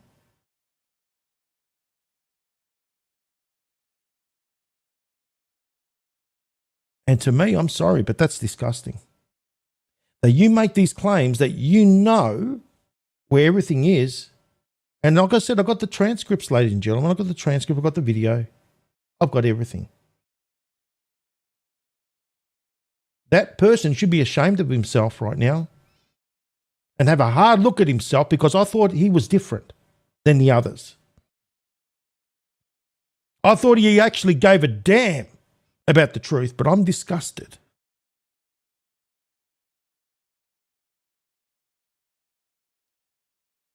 I'm absolutely disgusted. Because when you go out there and you make these fictitious claims where you cannot prove about your quantum computer systems that is not on record anywhere. And that's a fact. What are you selling? Are you trying to make a big name for yourself? Where clearly, as the facts, evidence, and receipts show, that the blueprints are barred. That there's no, shall we say, documents, or even come out of President Trump, that these quantum, whatever systems you made up, exist under there. You're doing this basically to attract attention.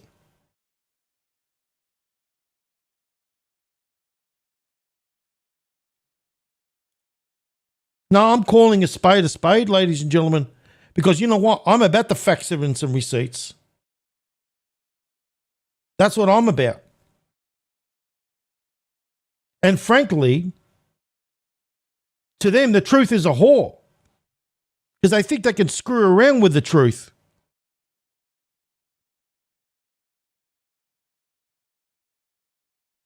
Now, sorry to get hard and heavy, ladies and gentlemen, but you know what? People got to stop following entities that base everything on factless, they can't prove, fictitious claims. And that's not just one of them. There's a whole heap of them doing it. But like I said, I'm absolutely disgusted, and I never expected it from this man.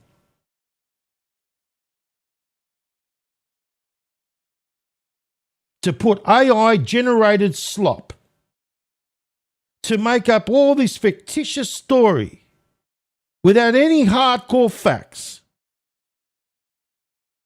about the quantum command center with quantum computers, and go out there and show as if he knows every part of that underground section where President Trump's got everything there, as if he knows he's got the inside take because he's part of the military, or he knows insiders.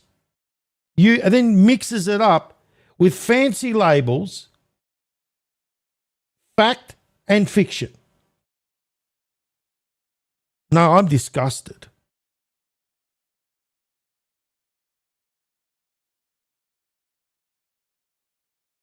I'm absolutely disgusted.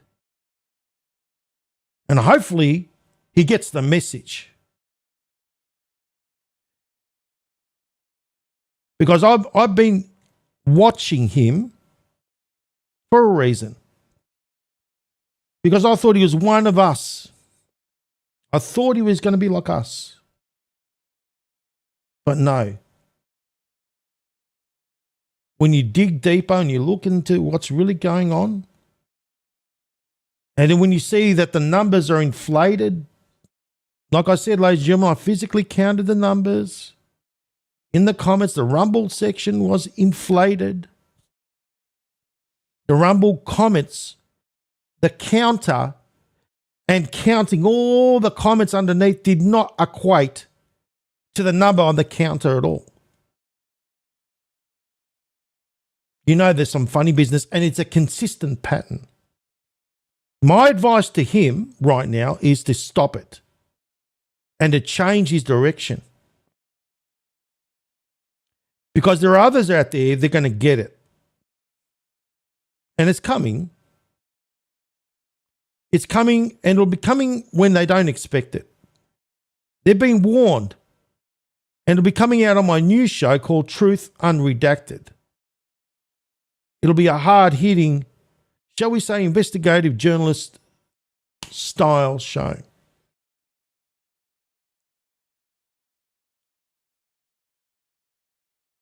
And I'm giving that warning, and that person better listen.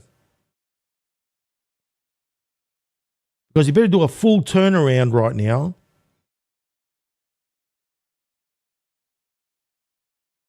And reconnect with the roots that he had before. Rather than be a fame fag like the others and inflate numbers and spin bullshit like the others as well. No, that's not right. That's a bunch of crap. And like I said, ladies and gentlemen, I am disappointed because I thought that entity was different. But anyway, let's continue on. Right. How about some good news for once? Okay. Pancreatic cancer vaccine shows promises. So a new vaccine from Johns Hopkins is showing a real promise from preventing pancreatic cancer. This one's called the MKRAS vax. It is a synthetic peptide vaccine. So it's not mRNA vaccine, ladies and gentlemen. It is used with a peptide. Now, in a small trial of 20 high-risk patients, the pancreatic cysts, right, it triggered strong immune responses in 90% of them. So it's great news. None of the 20 developed pancreatic cancer during the study. So 37.5% of them saw their cysts shrink or disappear. How amazing is that? Unbelievable, isn't it? So there's some really, really great news, ladies and gentlemen. I love great news. I love to hear great news, especially when it comes to health. Because, there's a lot of things that are happening right now, and we'll get through that in the Fauci decode. But to see that there is a technology that is coming out to do this. There we go. So it's in the Daily Mail. Groundbreaking new vaccine shrinks cysts of America's deadliest cancer. So it's talking about pancreatic cancer in the article. Right there. Which is, I just broke it through, explained it to you guys. There we go. So North Carolina girl, Holly Shora, was diagnosed with pancreatic cancer in her 30s. And despite being a marathon runner, her symptoms were a stomach ache. I was in great health before she had this. Now, this is great. It's absolutely fantastic. This is the kind of results, real results we speak about here. Real truth, real results, not the fictitious crap like the quantum command centers or the, shall we say, proverbial med beds. We're actually speaking about things that we can prove, things that are tangible. That's what we bring out here on the Freedom Channel broadcast, not garbage. Now, let's continue on. Oh, yes, let's talk about the daylight savings times, guys. Let's break this one down. Now, Trump has just came out in support of the Sunshine Protection Act to make daylight savings, right, permanent across America. Now, let's talk about daylight savings because people don't know the background on this. Let's speak about that. Let me bring this. We've got the story here about daylight savings. We've got it here, guys. So, anyway, daylight savings. It originally started and it was invented by a New Zealander, a bug scientist, someone that studied bugs in 1895, who just wanted more time to chase around his bugs and work, right? That's how it started. He wanted an extra time to be able to do it. Now, Germany was the first country in the world to adopt it in 1916 during World War I. And it was followed by Britain and most of Europe. So the United States followed in and made it part of law in 1918 to save energy and coal, ladies. That's what it was created for. It was done by design to save energy and coal during the time of World War I. And it was later adopted in World War II as well. Now, you think about it, in 2026, it all makes the world of sense. Logically speaking, in 2026, you think about it, they needed to save energy. They needed to save electricity, save energy and coal. Energy. Well, we're in 2026, ladies and gentlemen, and we're in a race to build massive AI data centers. So saving every bit of power, basically that's why it's for. So future proves past again, as Q says. In the past, they did it to do the same thing they're doing now. Now, what they're marking it off as in to the public is, the kids have got more time to play outside and, it's for hospitality and for business and so forth and so forth.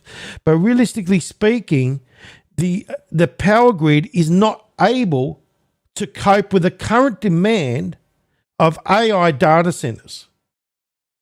So saving every bit of power has become suddenly a very important way, a strategic way of doing it. So future-proofs past, as I said. And this is a way of conserving AI-powered demands. But you think about it, right? We've got to do it in a way where the people love it. Because at the moment, people don't like, they're cracking the shits about AI centers. I mean, can you blame them? I mean, who wants an AI center next to them sucking up all your water and buzzing electricity all over the place? No. And sucking your electricity, and then also your bill goes up. And then the prices go down of your houses. No one wants that, right? So, in other words, they've got to think of how do we market this thing? Okay. Let's market it for the time for the children to go and play outside. But when you look at the facts, evidence, and receipts, ladies and gentlemen, we know this was done in the past. And in the past, they did it to save energy. Future proves past. You see what I mean? Makes sense, doesn't it? Now, you would see out there's the humanoid robots on the US border. Okay. This story on Fox, and then we know that Fox News, their news is for the trash heap. Now, some clown from the CEO is of the foundation, that's what they call themselves, the foundation, is basically going out there spreading fear porn. Okay? And hearsay. And he's going out there saying humanoid robots should patrol the US the border. The dickhead actually said if drones and watchtowers were able to solve everything, why do we still have humans at the border? I mean, basically, that's a load of shit. Okay? No contract, no deal, just another tech grifter, basically talking absolute bollocks to hype his bloody company. That's all it's all about. I need to push my company out there. How about I say this on Fox News? You see what I mean? It's absolute ridiculous shit. Another thing that's happening in, shall we say, out there, which is amazing, is Zuckerberg is in the shit again. And when I hear that, it makes me smile. And it should all make us all smile because Zuckerberg has been involved in a lot of filth. Now, we know that he was involved back in the day with Zuckbucks and influencing elections. The other thing is Meta is in court right now in Oakland, and basically it is a massive trial that's been brought against them. 29 states accused of basically deliberately designing Instagram and Facebook to addict kids, with the doomsday scrolling and all that sort of crap. Also accused of lying about the dangers of remember, they tried to sweep it under the carpet. Remember, the whistleblower came forward. Then that was swept under the carpet about the dangers of 13-year-olds killing themselves. Remember that business about the young girls? That they tried to do that thing. So he's going to cop it for that and illegally collecting data on children under 13. Then also, think about this. How much are they going for? How much are they going to sue these bastards? A good old $1.4 trillion. Now, you think about that one for a moment. It could cost Meta up to 1.4, not billion. No, billion's like a little piss in the pond. That basically is their entire market cap gone down the shitter. And basically that would possibly and potentially tank that company. See you later. You see what I mean? And it's about time Zuckerberg and the gang went down. We know that Facebook was created by DARPA, was known as LifeLog before, and it's time that business went down the shitter. We know that what the detrimental effects to the children.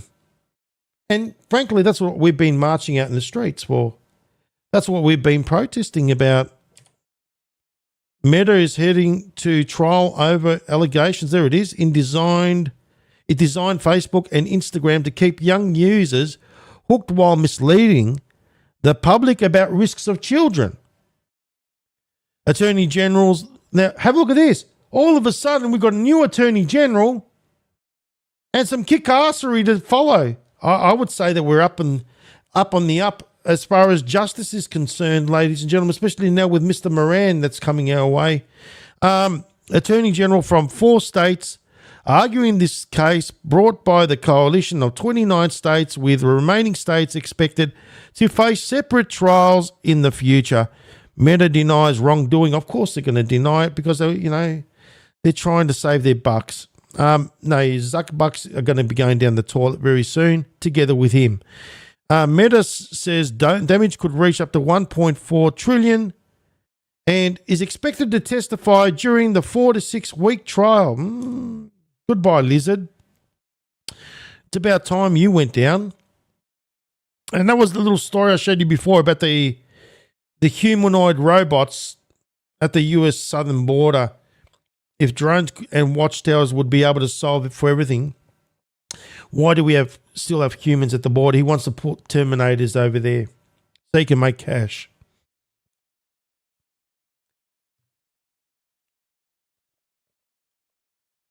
Oh, man. How's that? Rightio. Yeah, it's time for Zuckbucks to go down for the count. Now, as you know, ladies and gentlemen, BBC are trying to subpoena Don Jr., Ivanka, and Jared in Trump's $10 billion defamation case. All because, so what happened was the BBC got busted, editing Trump's Jan 6 speech and made him look like he ordered the attack on the Capitol. Remember that one? They cut it into pieces. They already apologized for the dodgy edit, but now they're trying to drag the family into a blatant fishing expedition. Been trying to serve them since May, but the Secret Service keeps blocking them.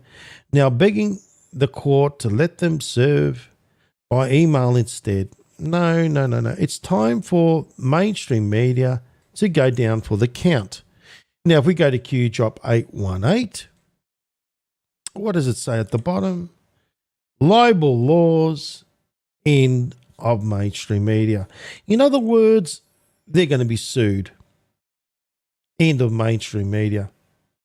Q drop 818, 8 plus 1 plus 8 equals what, ladies and gentlemen? Equals 17. Isn't it amazing? So they're using Don Jr. and the gang, trying to get them in court, trying to manipulate, trying to use them as a fishing expedition for the edit they got busted doing, trying to save themselves 10 bill. And we know this is all done by design because they're going down for libel. It's about time anyway, this mainstream media scumbuckets. They go down. Isn't it? Yes, it is. Now, let's talk about our new segment, ladies and gentlemen, which is called What the Fuck? In other words, WTF. So welcome to this segment. Now, what this thing is all about is like Bizarro World, but I decided to change it to What the Fuck because basically there's nothing that you can, shall we say to this craziness that is going on in this crazy world. And I'm going to try and get through these articles relatively quickly so then we can get on to the major decode, ladies and gentlemen. Okay? So, without further ado, welcome to a segment called What the Fuck? Here we go. Sorry about the swearing. Number one. Let's start off. Actually, I got on the wrong story first. Let me start off with the other story, which is, excuse me, I got a frog in my throat. Peppy's in my throat, jumping up around the place. Behave yourself, Peppy. I need to get through these stories quickly. All right. Let me start off with this one first, and then we'll move across real quickly. Okay. Let's talk about this one, ladies and gentlemen. Triangle UFO. 2 cell phone videos of a 100-foot black triangle from hell filmed near a military base in Colorado in 2023. The Air Force is sitting on this footage and now says they're investigating it. Yeah, because a giant silent black triangle that looks like it came out of the devil's arsehole hovering over a military base is totally fucking normal. Right, yeah, no, there's nothing normal about that business going on right there, is there, ladies and gentlemen? Especially when it looks like it came out of the devil's arsehole. You heard about the devil's triangle. Well, I call that the devil's arsehole, basically. Especially when I see that thing and other things that are flying out of there, especially the amount of bullshit that is, they're trying to make us believe that's normal. No, there's nothing normal about any of this crap. Anyway, let me continue on with what the fuck. Here we go. Now, a Brazilian hitman dude points a gun right at the target's head. So he's gone there, go to execute the target. The gun jams, target starts fighting back like a madman while the hitman desperately trying to unjam the gun finally works and both of them just fucking leg it and pure chaos. Let's have a look at this catastrophe right here. It's just so weird. All this garbage that's going on in this world, isn't it?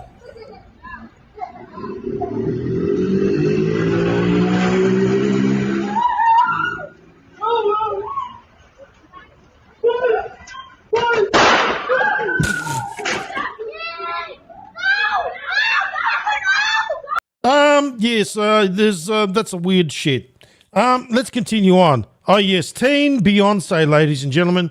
Yes, one here. Teen Beyonce, unseen footage drops of a young Beyonce sitting on a gay porn director's lap because there's nothing shall we say there's nothing unusual about that? No, it's all normal in the what the fuck world. Lap while she's sitting on the phone talking to good old Michael Jackson. Yeah, that's not weird at all. Let's watch this. Michael? Hi. Okay, okay. All right, we're in the studio, and I have Beyonce sitting on my lap, and I'm gonna put you on speakerphone. Oh God, I'm sorry. Yeah, I'm gonna put you on speakerphone to talk to her, and Okay, you're shaking. Okay, you ready? Okay, hold on. Oh no, I'm gonna pass out. Michael? Yes, Mark. Here we go. I have Beyonce here. Hi. Hi, Beyonce. How you doing? Oh, good. I really appreciate you doing this because we're giving back. I'm very honored. I can't believe I'm doing this. Yes. Thank you. Thank you very much for giving me this opportunity. But thank you. Brad Buxer is putting down the track now. Right here, Michael. Brad, Yes. you're putting down the track now. Yep. Yeah, Beyonce's gonna go in the studio and lay it down now, and you're gonna give her inspiration. Michael, when she was listening to the track, she fell in love with it immediately. Yes, I did. I love it. You did? Yeah, Yes. immediately, Michael. It's wonderful. She lit up, immediately from the very first line of the first verse. But please don't, Beyonce. My voice. Your voice sounds great. You sound... He was getting over the flu when we recorded this. Yes, there's another, shall we say, unfounded clip, unseen video of Team Beyonce on a gay porn director's lap calling Michael Jackson. Yeah, there's nothing, shall we say, unusual about that shit right there. Now, let's take it up a notch. Influencers versus shark, right? Now, this ain't going to end up well. Influencers are stupid. They influence the stupid as well. Now, these brain-dead influencers keep taking selfies with their sharks, getting absolutely mauled.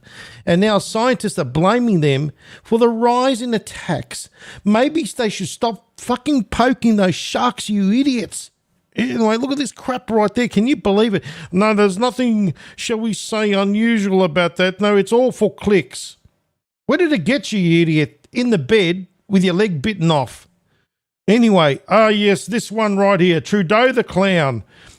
Justin Trudeau prancing around the hardware store like a complete dickhead, holding a toilet plunger in one hand while Katy Perry's filming him for her son's song.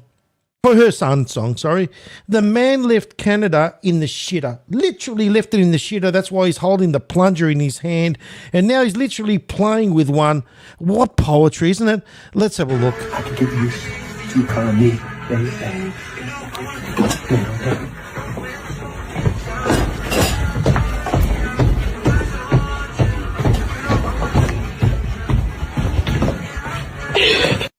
I can get used. What kind of world are we living in? Anyway, let's continue on because it's getting quite painful. Yes, ladies and gentlemen, this knob right here. What happens is the homeless clickbait grifter. Now, these grifting clowns, they roll up on the homeless people, acting like they're saints, spoiling them for one day in a fancy hotel, film the whole thing looking like they're generous. Oh, look how generous I am. I'm acting like, I give a shit where I really don't, because, what they do is basically once they're finished with this whole little act of looking after him, they kick him back out in the street in the shit, right? And when the camera stops rolling, out you go, Eddie. But hey, at least they got their hot meal before they got going out there and sleeping in the doorway now. Meanwhile, these parasites are banking thousands in ad money off the suffering of these people. It's really fucking heartwarming, ladies and gentlemen, stuff, isn't it? It basically, this is the grift. They go around, they act like, hey, I'm going to take you home. Realistically speaking, they're taking them to a stupid hotel, okay? And it's all for for what they call click farming. Yes, it is, ladies and gentlemen. So they can make a lot of money off this little business. And it's just one thing, and people buy this shit. This is the thing. People are so stupid and gullible. They buy this shit up because it's emotional. Oh, he gives a shit about these homeless people. No, no, no, no. It's fake. Hello, would you like to sleep over at my house today? No. All right, have a good day. Excuse me, would you like to sleep over at my house today? No, thank you. All right, have a good one. Excuse me, ma'am, would you like to sleep over at my house today? No. Okay, have a good one. Hello, would you like to sleep over at my house today? What is going on with that? I'm helping a homeless person. See you, brother. Excuse me, sir, would you like to sleep over at my house today? Yeah. For real? Yeah. What's your name, brother? Eddie. I'm Yair, it's good to meet you, bro. What's the reason you're saying yes so quick? I just need to get out of this hot heat. Yeah, you need a break, huh? Yeah. All right, let's go, man. Alright. Do you have any clothes to change into? I do not. Do you want to go to Walmart and get yourself an outfit? Yeah. Okay, let's do it, bro. Nice, man. Oh, I got a shirt right there. Oh, I like that, bro. You got good taste, Eddie. All right, let's go with these. Good to check out? Yeah. All right, here we are, man. Nice. You like it? Yeah. This is your shower. Nice. Here's your towel. Enjoy, man. Thank you. Hey, looking good, bro. Thank you. How was your shower? Good. Nice and warm. Here's your food, Eddie. Thank you, sir. You like it? Yes. I love it. Thank you. You're welcome. How many times a week are you eating? Probably 3 times. Not 3 times a day, 3 times a week. Yeah. You finished that fast, man. How wrong with You ready to brush your teeth? I ain't got no teeth. Oh, for real? For real. What happened? I'm gonna get my jaw broke. Oh, man. Good night, Eddie. Sleep well. Thank you, man. Good morning, Eddie. Morning. How'd you sleep, man? Slept good. You enjoyed it? Yes, sir. All right, Eddie, here's your breakfast. Thank you. Good. Nice, bro. Stop one more time. And that's where Eddie, okay, yes, they, poor Eddie, I mean, he ate the breakfast, but they don't show when the cameras stop, Eddie's out the door. Okay, out you go, you fucking idiot. Okay, go back out there and sleep in the doorway. And by the way, clean out the rubbish outside while you still can.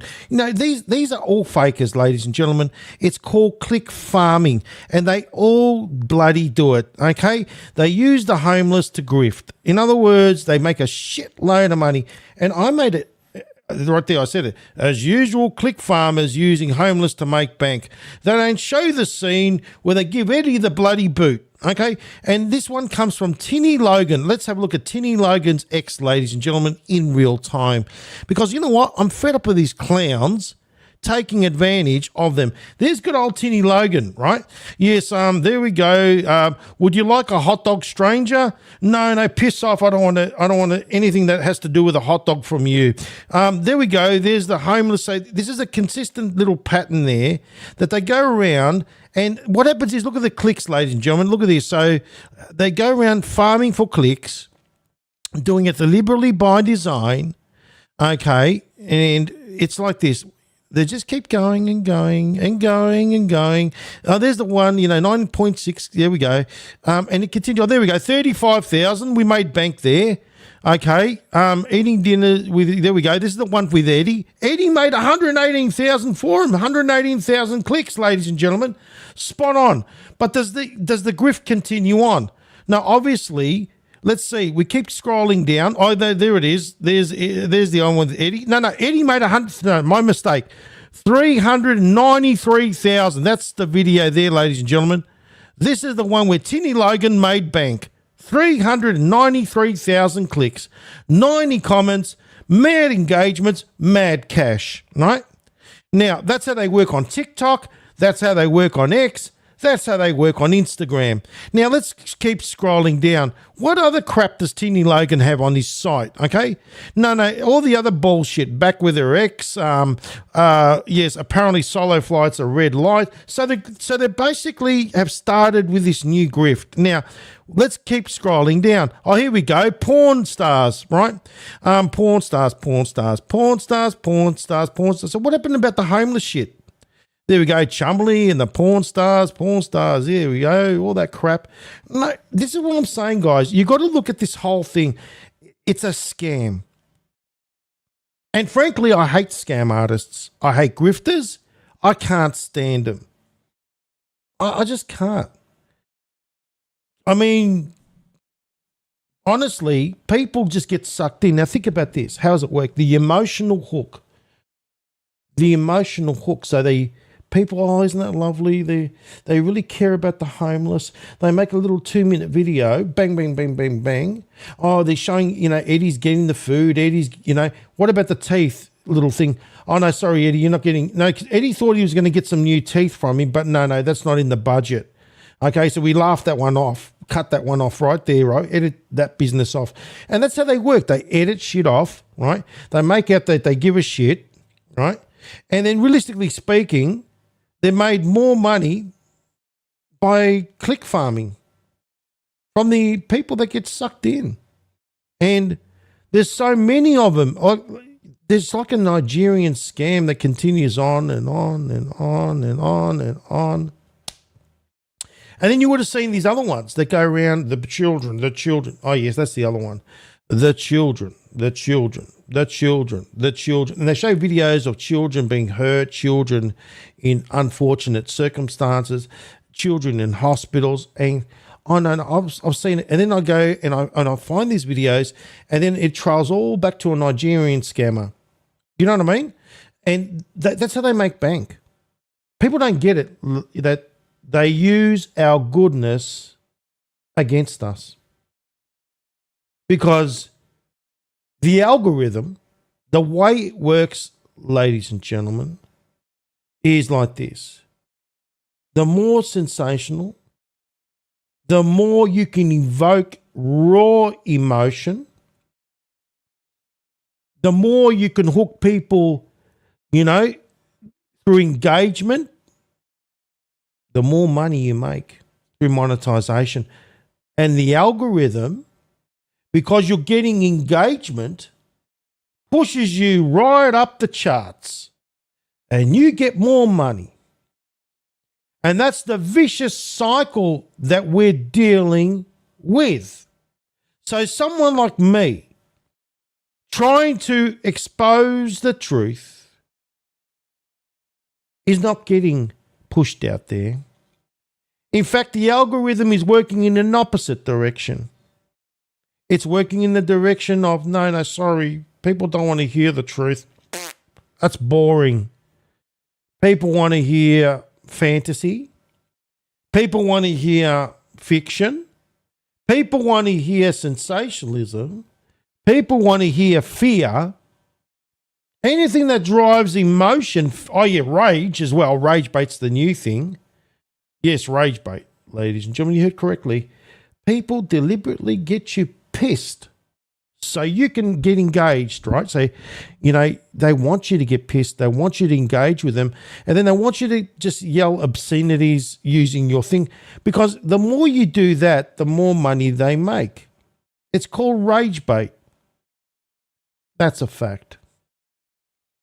And they're doing it deliberately to make money through monetization. So, unfortunately, that's what we've been dealt with in this, shall we say, WTF world that we're in. Now, let's talk about the big enchilada here, which is what everyone came for, which is Fauci. Right? We know just recently that Fauci copped, shall we say, he copped a shock to the system because he knows that his time is coming to an end. Whether it's him, whether it's not important because we care about this is being exposed to the mass consciousness. We're not going to sit here and say, oh, that's not really him. I don't care. I want it to make sense to them. Because I'm about using the facts and some receipts after all, right? Now, Fauci knew.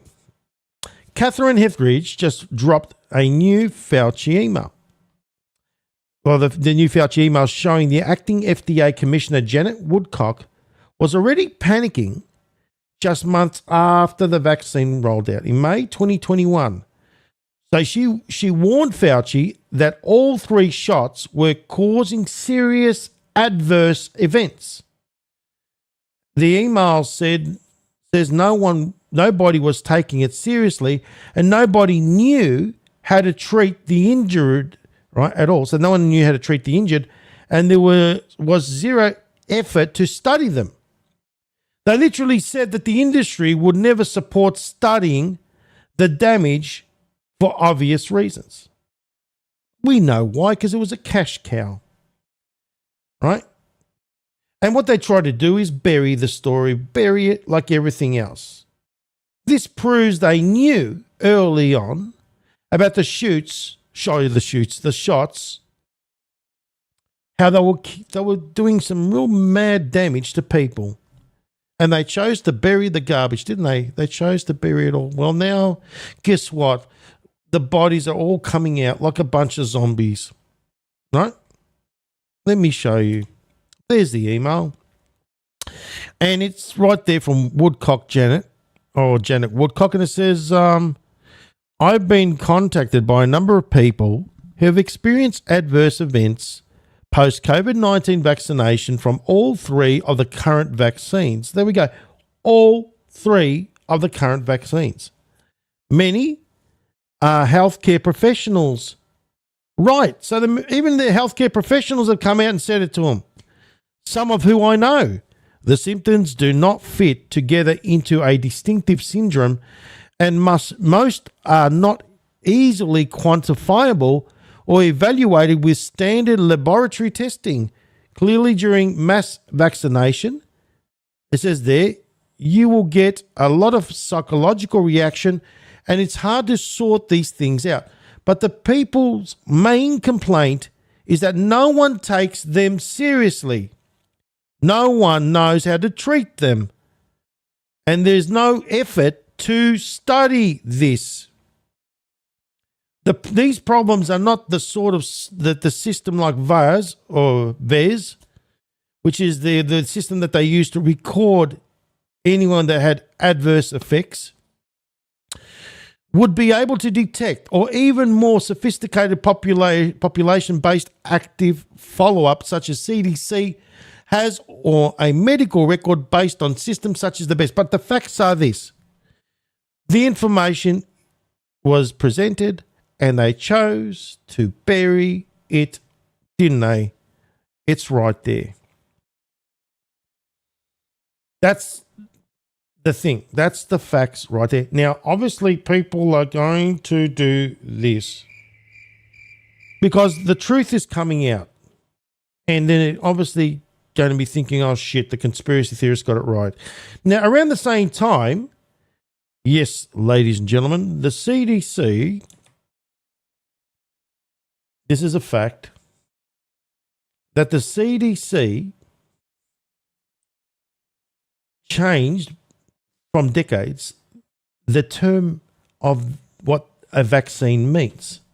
So from the 1980s all the way to September 2021, a vaccine was officially defined as something that produced immunity to a specific disease. So they changed it from that to, in September 2021, they changed it to something that just stimulates an immune response. It was a definition that stood over 40 years that they made this change in the middle of the biggest vaccine rollout in history. In the very same month, they also changed the definition of anti-vaxxer from someone that opposes all vaccines to anyone who questions the safety or the effectiveness of any vaccine. They did this deliberately by design. So you're talking about over 40 years of having a definition that was in the medical journals, in the books, that while these vaccinations were happening, that the terms were being altered as far as vaccine and anti-vaxxer. Fact. New reports claim that Fauci may have personally profited, it doesn't surprise me, from COVID vaccine patents, with him and his wife allegedly receiving royalties. The House Oversight Committee is now investigating the royalty payments. Senator Rand Paul revealed that Fauci's former top advisor admitted under oath that Fauci used his personal email to dodge FOIA requests, Freedom of Information Act. seeing it's all happening now. It's all coming out. Request repeatedly told him to delete emails. That's why we got this case coming out today, ladies and gentlemen. By no coincidence, Senator Johnson and Paul recently released texts from Fauci's government iPhone and showing he privately warned that the second dose could theoretically be associated with miscarriages in the first trimester. We've been through that in the previous shows, while publicly stating that there was no red flags. And just recently, Fauci just declined to appear before the second Senate panel after invoking the Fifth Amendment. It wasn't that long ago, over 100 times. And the Senate have held him in contempt. Just a few days ago, Fauci refused to appear before Ron Johnson's panel. Basically, his lawyers told him to go and get fucked. Now, let's talk in the Q drops. Q drop 3913. Let's go to Q drop 3913 because this is all relative to what's going on. Why did this happen in the first place? Q drop 4913. What is the primary benefit to keep public in mass hysteria? Right? In other words, in fear regarding COVID-19. Think voting? Are you awake yet? So you could see, ladies and gentlemen, that this thing about this interference with the voting and all that sort of thing, it's another future-proofs past. That's why President Trump has been speaking about that again. About this election interference, about sending 1,000 monitors, so it's working hand in hand. But look at this, create mass hysteria, get people to stay at home, so then people could vote via mail. Therefore, it can be controlled. You see what I mean? And Q says, is it about the election or about the virus? Q drop 4104. How did Fauci stop the cash cow from being killed? Well, think about this. That's why President Trump took the HCQ at the time. Q tells us about what the HCQ does. But Q drop 4104. Right? This is all out on Google. And basically, Fauci knew about HCQ back in 2005. And nobody needed to die. Reconcile. But the question is, Fauci was given power by somebody else or others. See, Fauci's the front man, but there's others that have been pulling the strings, as you know. Here's a puppet, and there's the puppet masters. Q drop 4250. It's time to end the horror show, ladies and gentlemen. It's time to stand and lead by example. And this is where it all comes down to this. You could see that we're seeing Fauci right there wearing the mask and all the others, except President Trump and the general who's speaking.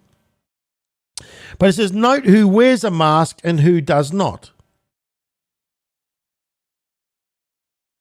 So we know that the mask is bullshit. Time to end the horror show. Well, it's time to end the horror show. And here is the proof. Just today, ladies and gentlemen, the domino is starting to fall. As Q says, enough is seen. Domino effect. Well, here is your domino effect. And I want to say thank you, Carol, for this article right here, this document. This is big. This is David M. Morantz. David M. Morantz, ladies and gentlemen. This is a big thing. David Morantz, Fauci's senior advisor for 16 years, pled guilty today in federal court in Maryland to conspiracy to defraud the United States. He admitted using his private Gmail to hide official communications and dodge FOIA requests. So that I spoke about that before. The Freedom of Information Act requests, especially around the EcoHealth Wuhan grant. He also admitted and accepting legal gifts like wine for doing behind-the-scenes shenanigans.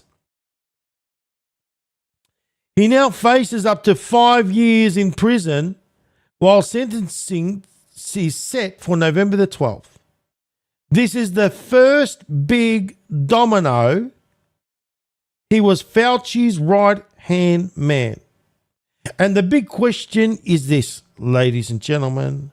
What will you be willing to give up for a lighter sentence?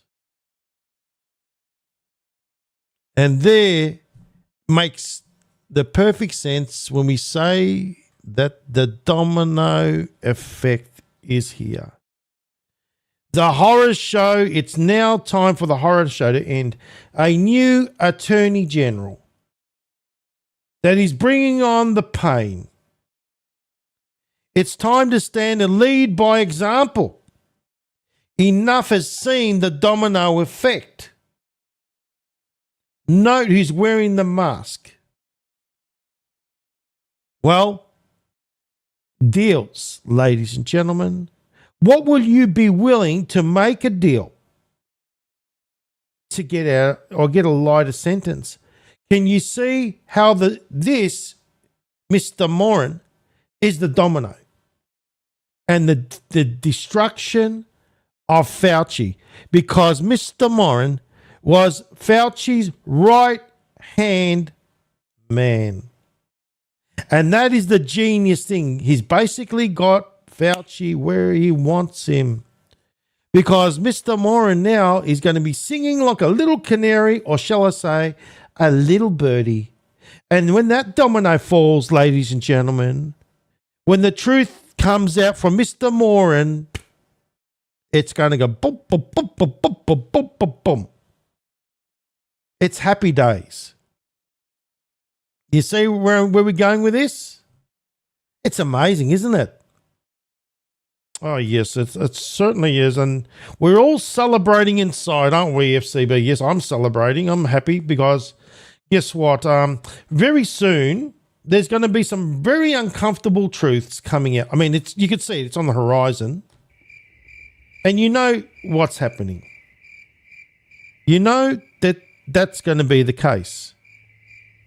The crickets. The crickets in the conversation, in the dinner table. Oh shit, we screwed up. We should have listened to the conspiracy theorists. They had it right all along. They'll be there saying the oh fuck moment. I can guarantee you right now. And that's where we're heading. Now, it's not about I told you so. It's about getting validation. It's about the truth. It's all those years, ladies and gentlemen. Remember, we've been out in the streets protesting against the goon squad. I've been against the vaccine, against the shot, against the mandatory jab. And now it's time for some justice. You see how it's genius when we can see that Attorney General Todd Blanche, that's the genius part of it, because he was in court with Trump all that time when he was, remember those 34 things, there was a 34Q plus, all those indictments against him, 34, which we know was all done deliberately by design. Todd Blanche is there to bring down the hammer. Oh, yes. Because look at it already. Todd Blanche just became the Attorney General and everything just seems to become boom, boom, boom, boom. So we had the Fauci, this incident now where Mr. Morin's is out there, Fauci's right-hand man. There's no more, the Fifth Amendment. No, that can go straight to the shithole right now, Mr. Fauci. The Fifth Amendment ain't going to help you when Mr. Moran is going to go out there and bring down the business because he knows his ass is on the line and he's going to save his ass for a lighter sentence and he's going to dob you in. He's going to be like a little canary. So Fauci and his wife are probably running around the place shitting themselves right now, or whoever they are. But it's time for some real truth to come out, some real uncomfortable truth. Now, as you know, Fauci's been living on very borrowed time, and it's time for the truth to come out. Now, remember the mask business? Like I said, the mask. Yes, the mask. Let's talk about the mask. Q drop 4895, a system of control. Apply logic and common sense. Q. Yes. Do you remember the mask? I remember when I went to, say, the chemist or the pharmacist, and we bought the mask, the drugstore, wherever it is, and on the packet it said, yes, this sort of thing. This product is an ear loop mask. This product is not a respirator and will not provide any protection against the COVID-19 or other viruses or contaminants. And I think some of it said made in China too, didn't it? That was funny too. I was laughing my ass off. And then especially when we used to see these people, does everyone remember you would see the people in the car, one person driving in the car, windows up, no one in the car, one person, the driver, with 3 masks on their face. And you're sitting there saying, what the fuck is this shit? Seriously. Very interesting times. And all the other stupidity we saw out there. Remember the smoking, if I smoke, the bad virus won't get me because it knows that I'm having a cigarette, so I'm safe. And when they used to eat, they used to sit there with a mask and do this shit. It was a comedy show, ladies and gentlemen, and frankly, it was a horror show. And I'm glad that the horror show is coming to an end, as per Q says. And you can see, ladies and gentlemen, it all makes logical sense, can you? This domino is coming down.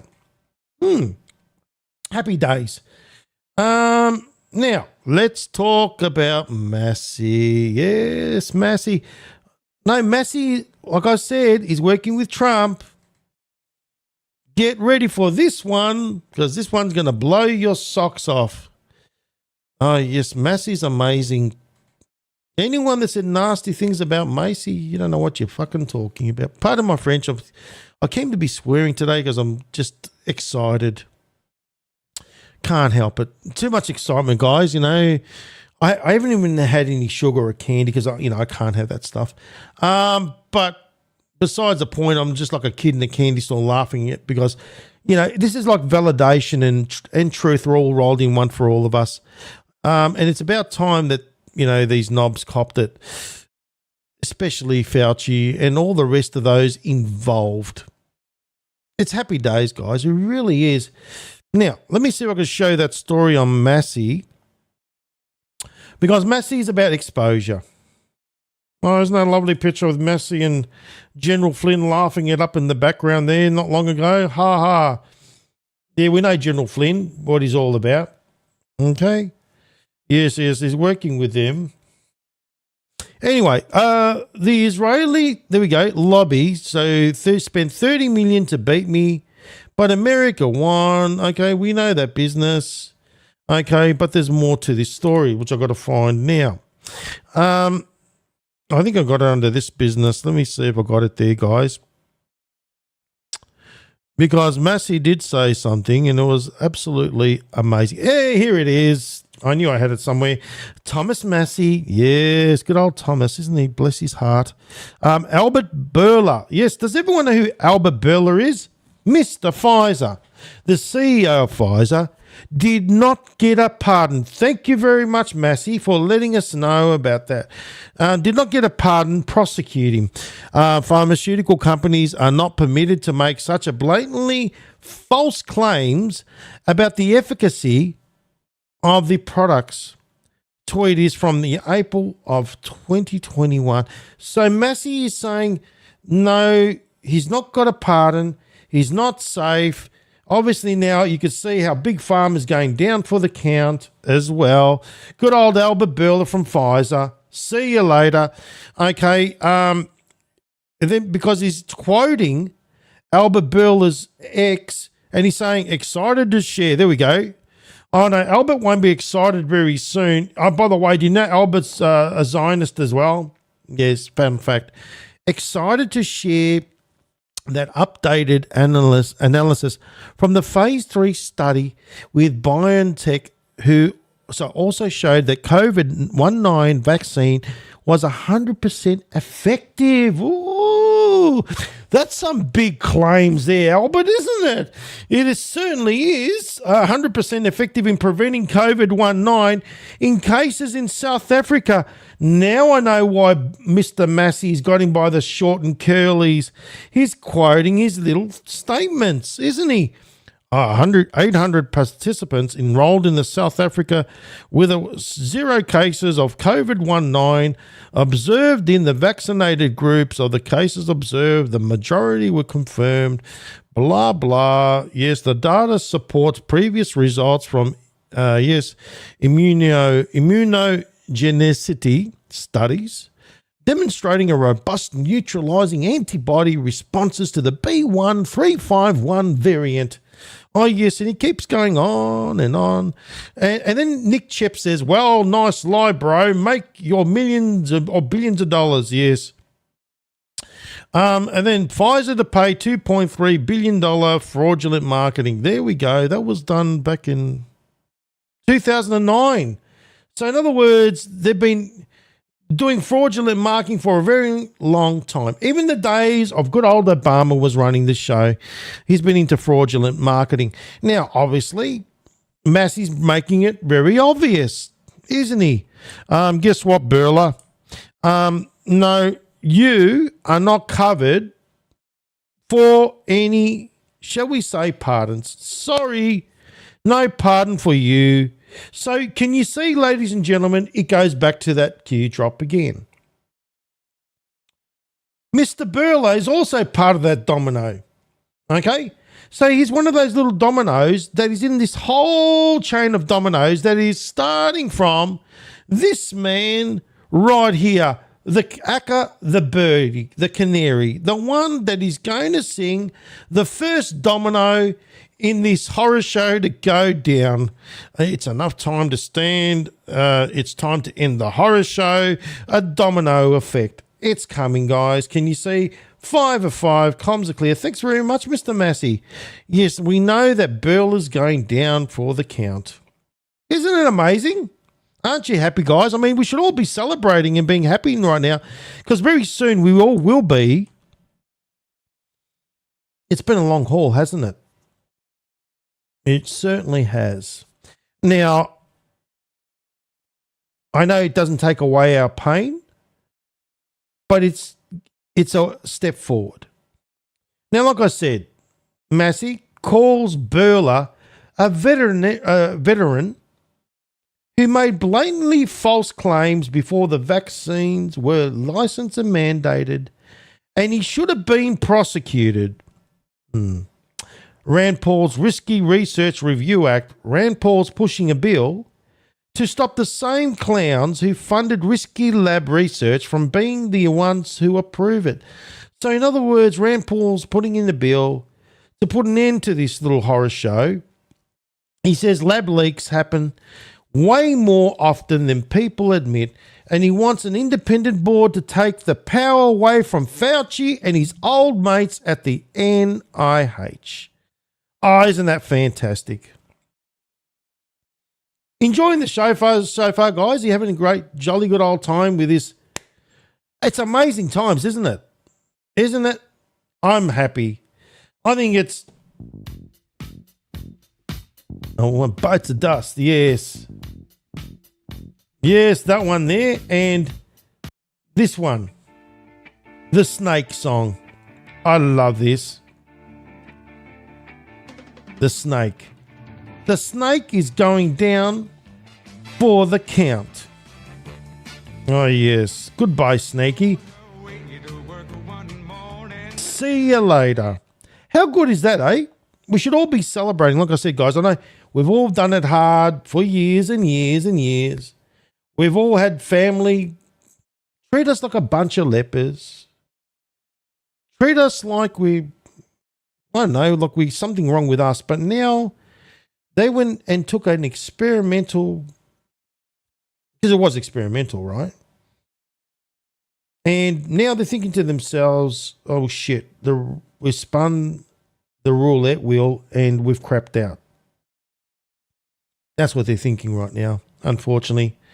And I know there's a lot of people here that are dying to say, I told you so, but is that a compassionate thing to do? Is it? Because I got family too that did it. And as much as I want to say it, it pains me to say it. Because I've seen the effects that it's had on them, on family, and on friends, and people in general. And then you think about, why did they take it in the first place? Fear. Fear of a scary virus. Fear of losing their jobs. Fear of not being able to go to the coffee shop or the restaurants with their friends and enjoy life. Fear of losing their homes.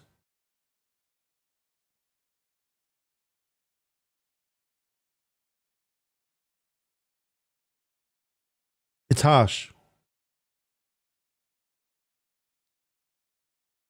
And like I said, ladies and gentlemen, I've got family too that took it. And I really feel for them.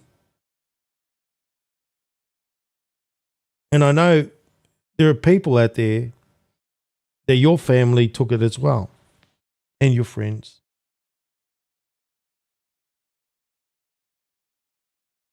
And I think about that every day. You know that? I think about them because, let me tell you something.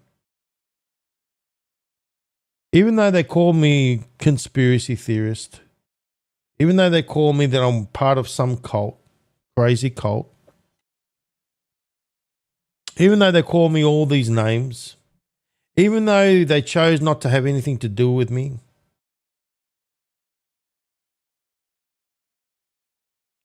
I still forgive them.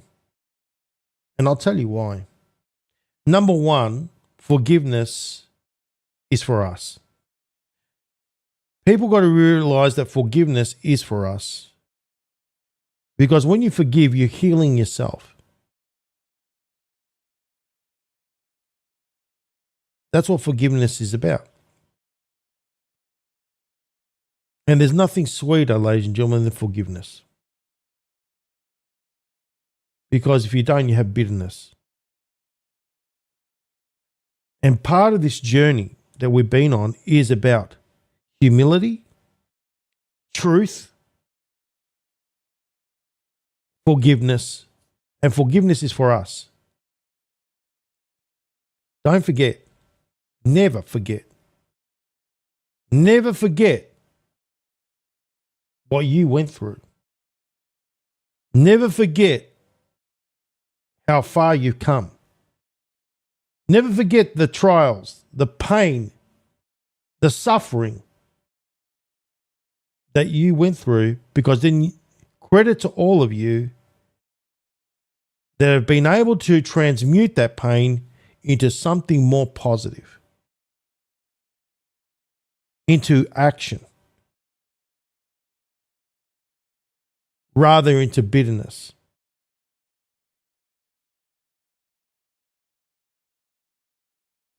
You don't have to prove anything to anybody.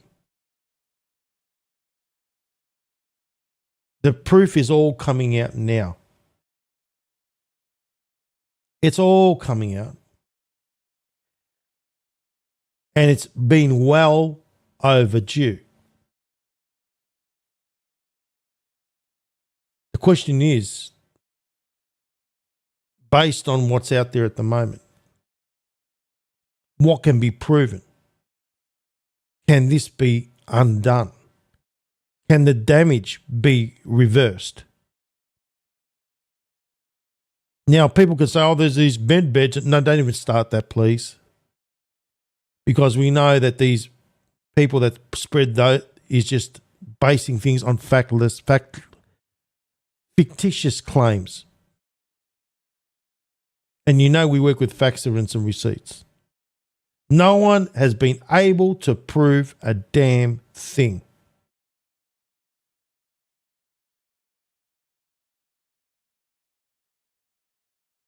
We need real healing, real results.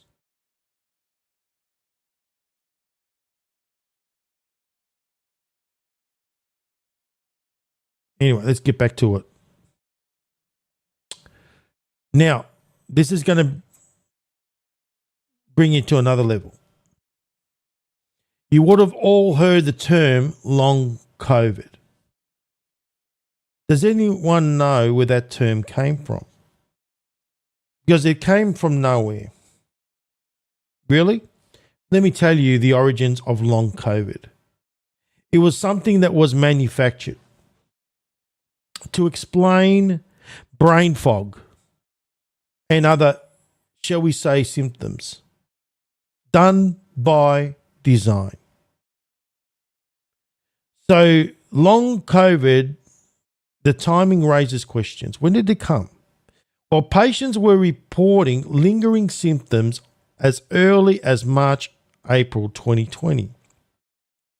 The term long COVID was coined in May 2020 by an archaeologist, not somebody that was in the medical field, not a medical researcher, ladies and gentlemen, but done by an archaeologist known as Elisa Perego.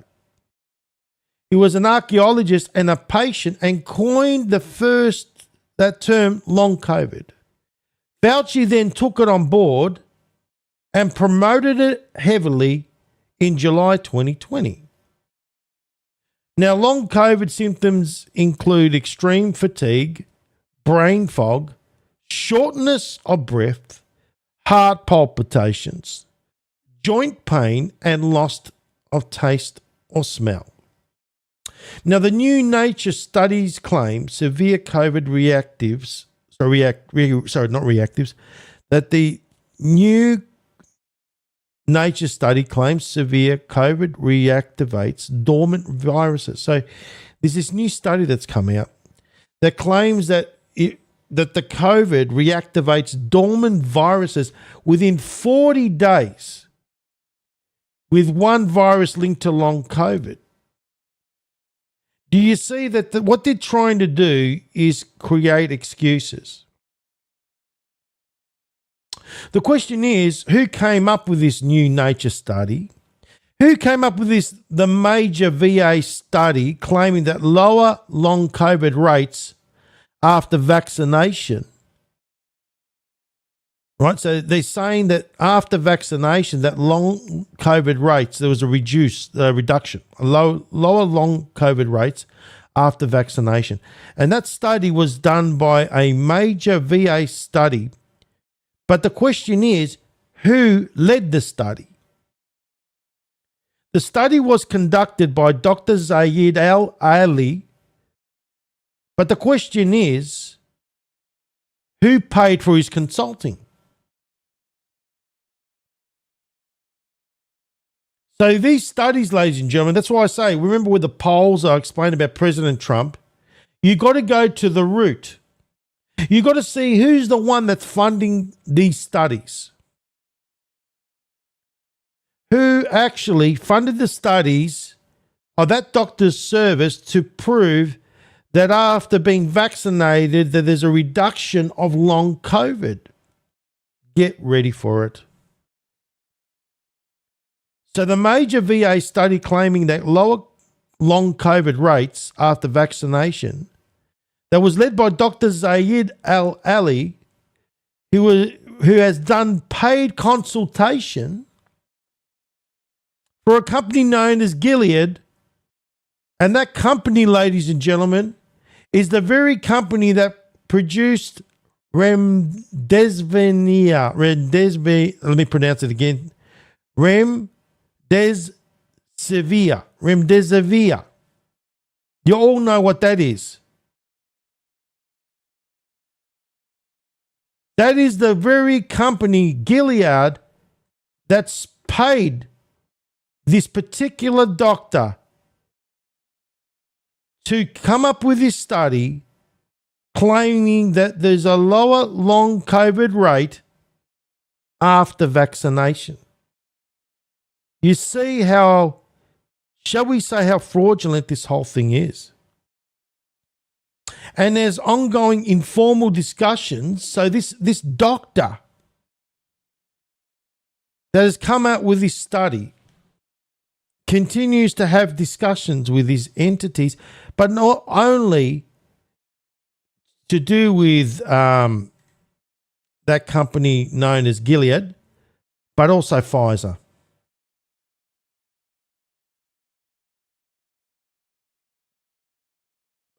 They paid a doctor who led a study, and that was the basis of this long COVID rate reduction after vaccination. And then when you link it up,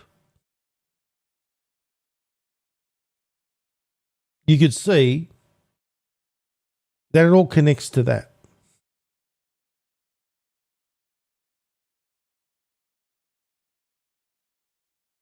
And you think about this, that the same company run by Albert Bourla, Pfizer,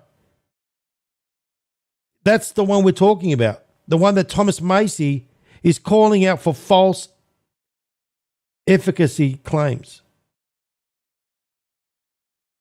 How does that one grab you? It's pretty disgusting, isn't it? That people went on a study that was paid by the ones that produced remdesivir. I'm trying to pronounce it correctly. Remdesivir and Pfizer.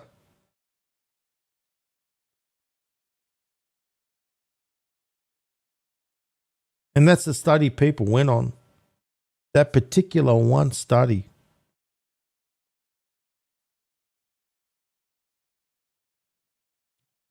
And then we've got these things. Severe COVID-19 may react to some dormant viruses that remain in body. They're just trying to find an excuse for what the adverse effects are of this bioweapon,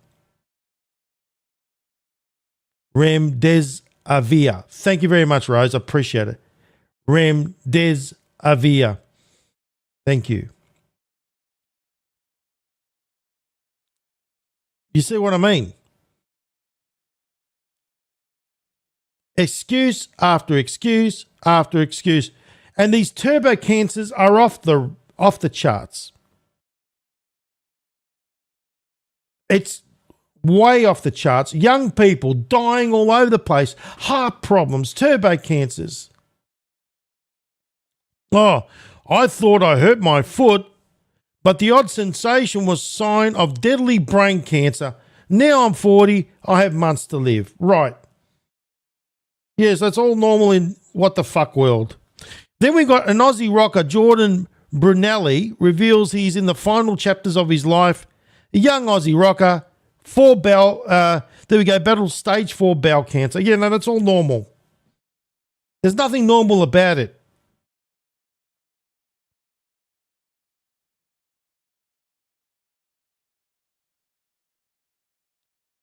It's disgusting. Honestly, I'm just so disgusted with everything. And this is the pain that we all bear, that pain of having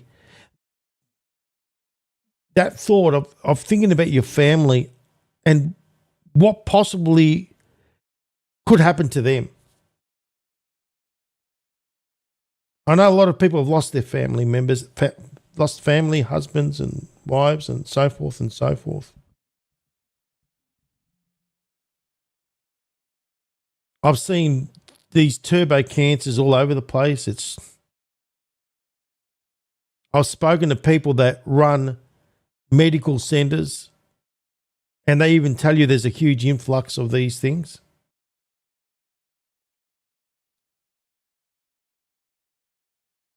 It makes you angry. The pattern.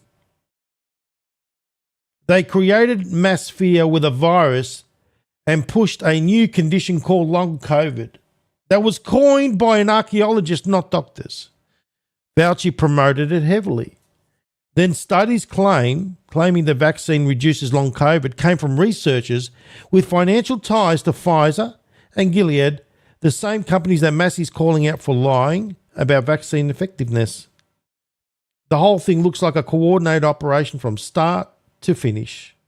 Meanwhile, we're seeing a clear pattern of cardiac deaths. Just recently we saw about Hayden Panettiere, 36 years old, was found in cardiac arrest. And leading up to it, she's been getting all sorts of problems, pronounced dead.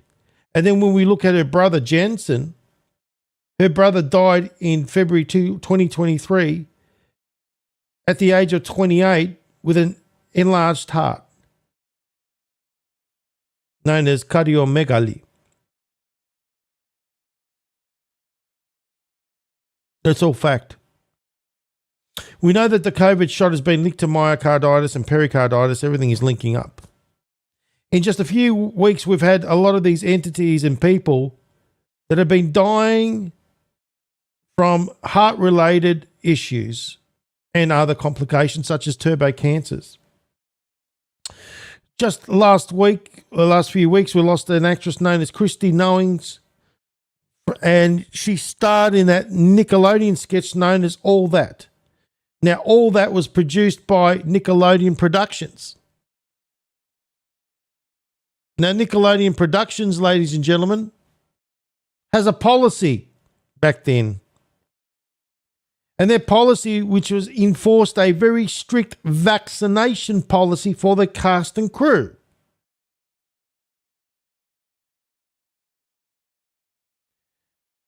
Then also Tyler Duckworth, UFC fighter Alan Nascimento at 34 from a heart attack in his sleep. Then we got Mr. Earth, Wind and Fire drummer John Paris, who suffered a cardiac arrest and currently in a medical-induced coma, all within weeks. Now, Earth, Wind and Fire performed at the We Love New York City homecoming concert. Now, during that concert, ladies and gentlemen, August the 21st in 2021, all attendees were required to show a proof of at least one dose of the COVID vaccine. Another thing, ladies and gentlemen, actress Lucy Davis from The Office just revealed she has stage 4 incurable cancer.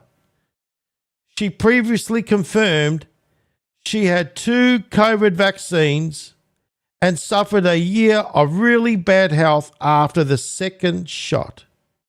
This is exactly the pattern we've been seeing with this COVID rollout. There's Lucy Davis. Incurable cancer. Right? Her friends and colleagues tell the Mail that they had no idea she was ill. And here is her on X. I went to her X, ladies and gentlemen. I screenshotted this myself. I wasn't an anti-vaxxer. This is in 2023. This is Lucy Davis from The Office. I wasn't an anti-vaxxer, and I had 2 of the vaccines. Since the second vaccine, I had a year of really bad health. I also had COVID twice and was in critical care for one of them. I'm not angry about anyone being for or against the vaccines. We have to do what's right for us, but I won't be having another one for sure. There we go. You know, when I bring on the facts and some receipts, it's all there, ladies and gentlemen. You can see that the pattern is there. Earth, wind and fire. Cardiac incident. Induced coma. All within, there we go, look at that. Then, remember the Thomas Massey incident, we called it Albert Bourla. I went to what one of the survey says, in other words, one of the comments, and it said, thank you for my vote. When the time comes, he goes, thank you, he said, no, you have my vote. That's what he said to Massey. When the time comes. I ended up in hospital with multiple blood clots from after the Pfizer vaccine. So this is a real victim that is admitting to copying these multiple blood clots from the Pfizer vaccine, ladies and gentlemen. It's right there. Look at that.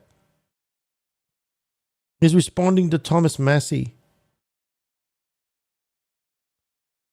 Then this.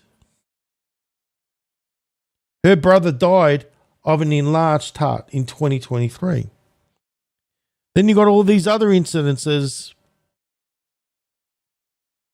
Fauci ignored reports on COVID vaccine side effects. New documents are showing.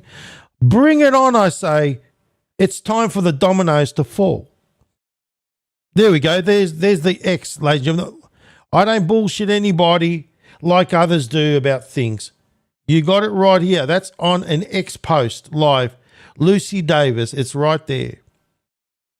I bookmark it just to make sure that you get the real take. Now, Senator Jim Banks, Fauci lied to the American people. Fauci was aware of the vaccine threat to pregnant mothers. Fauci needs to be held accountable. What about the others? The others need to be held accountable. Yes, his former senior advisor is going down, but he's not going to go down alone, and he's also going to sing like a canary to take Fauci down. I can tell you that much. After all, the dominoes are falling. And then who else was affected? Who else was affected by the COVID rollout, the jab? Pilots and flight attendants, weren't they? Now, the mainstream media know that they've been heavily implicated in this whole mess. So they're trying to save face. You've seen how CNN, how Dana Bash went against RFK Jr., trying to make him look like what he was saying, trying to gaslight him about the vaccine. And that failed. All these things are coming out, and guess what? The mainstream media are going to be implicated. After all, you're seeing all these news presenters we're seeing here in Australia. Mr. Kyle Sandilands, oh, I'm sorry I got it wrong about the COVID jab. I'm sorry I said all those nasty things about the people. I'm sorry I called you cookers like Mr. Kyle Sandilands and all the others. That's just here in Australia. And all around the world, we've been called something to that effect. And they're trying to backpedal, trying to save face. No, there's no saving face. You were the face. You went out there and you pushed it. You pushed it to the hilt. You made us look ridiculous.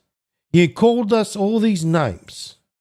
You used your mainstream media outlets to do it. You got paid, Mr. Sandilands.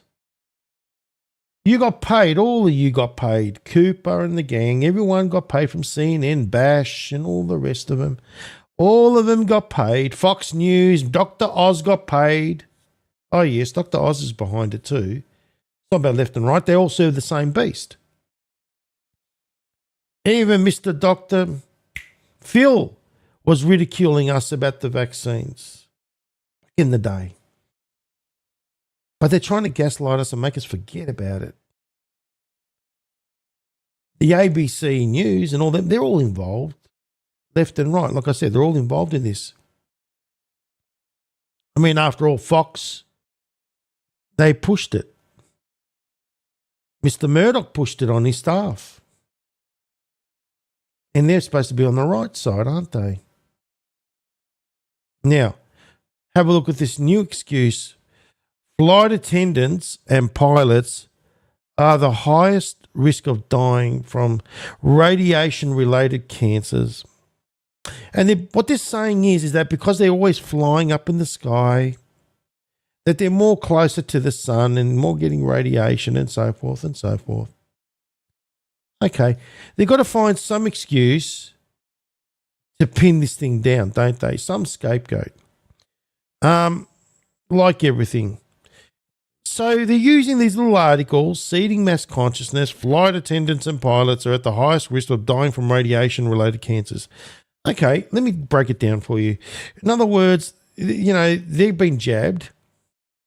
We've seen they've been hiding shit under the table. ABC News have been also responsible.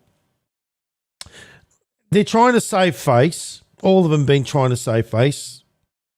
And they're trying to turn on their masters, as Q says. Q said the day will come where the tide will turn and they will turn against their masters. Well, guess what? The day is here. Now, they're trying to blame the flying and all that, where we know, realistically speaking, while these people are dying in cancers and stuff because they all got pushed to take the poison, didn't they?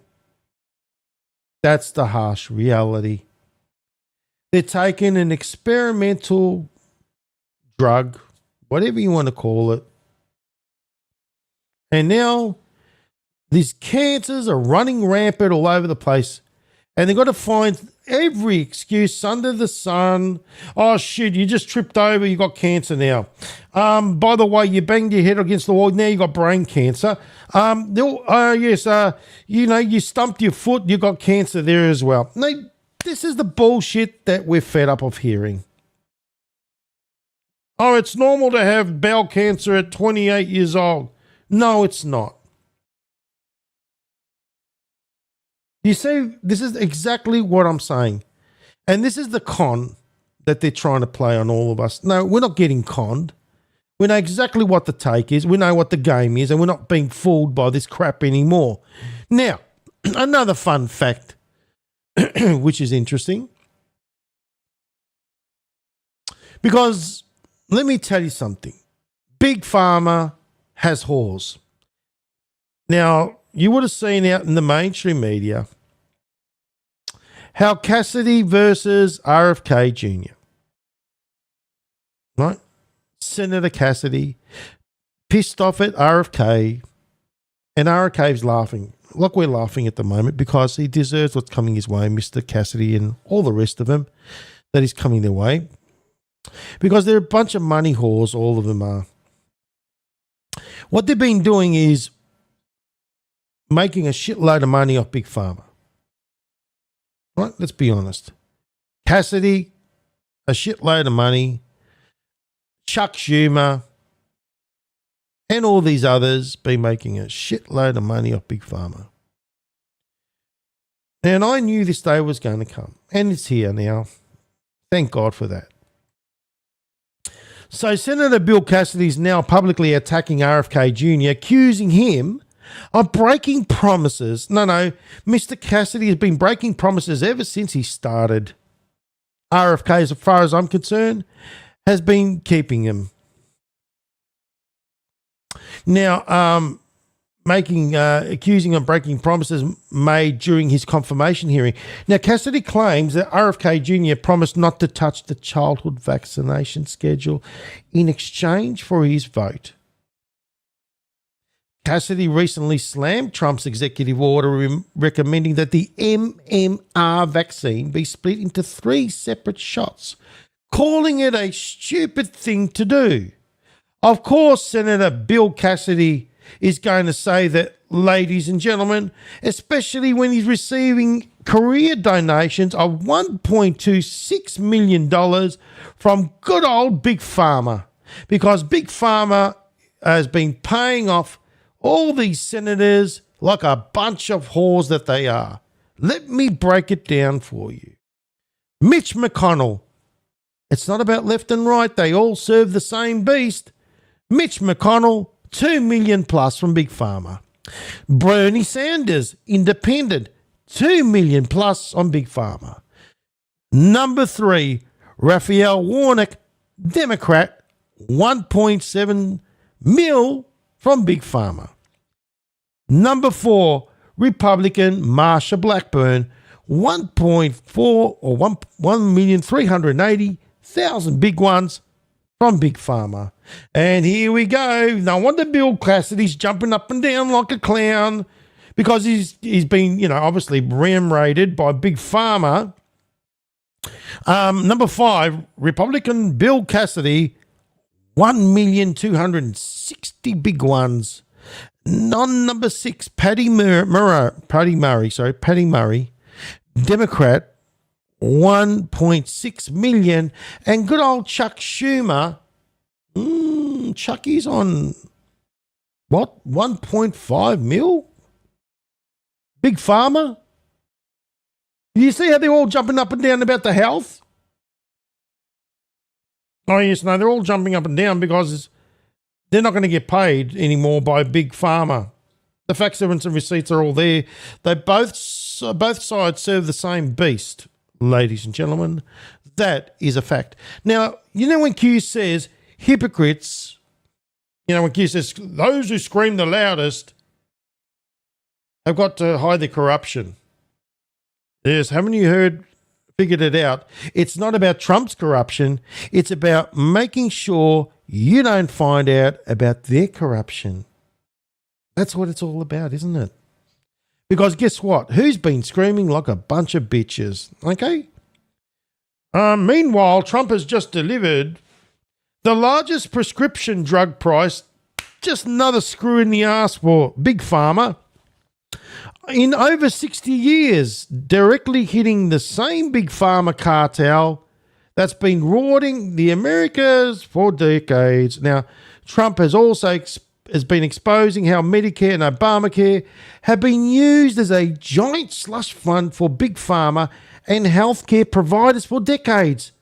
The same people screaming that Trump wants to destroy healthcare are the ones that are being paid off by healthcare, by the slush fund known as them, trying to protect the corrupt system. They protect Obamacare. She's Chuck Schumer, Adam Schiff, Elizabeth Warren, Bernie Sanders, and Nancy Pelosi, who've been taking millions from the health industry while protecting the bloody corrupt system.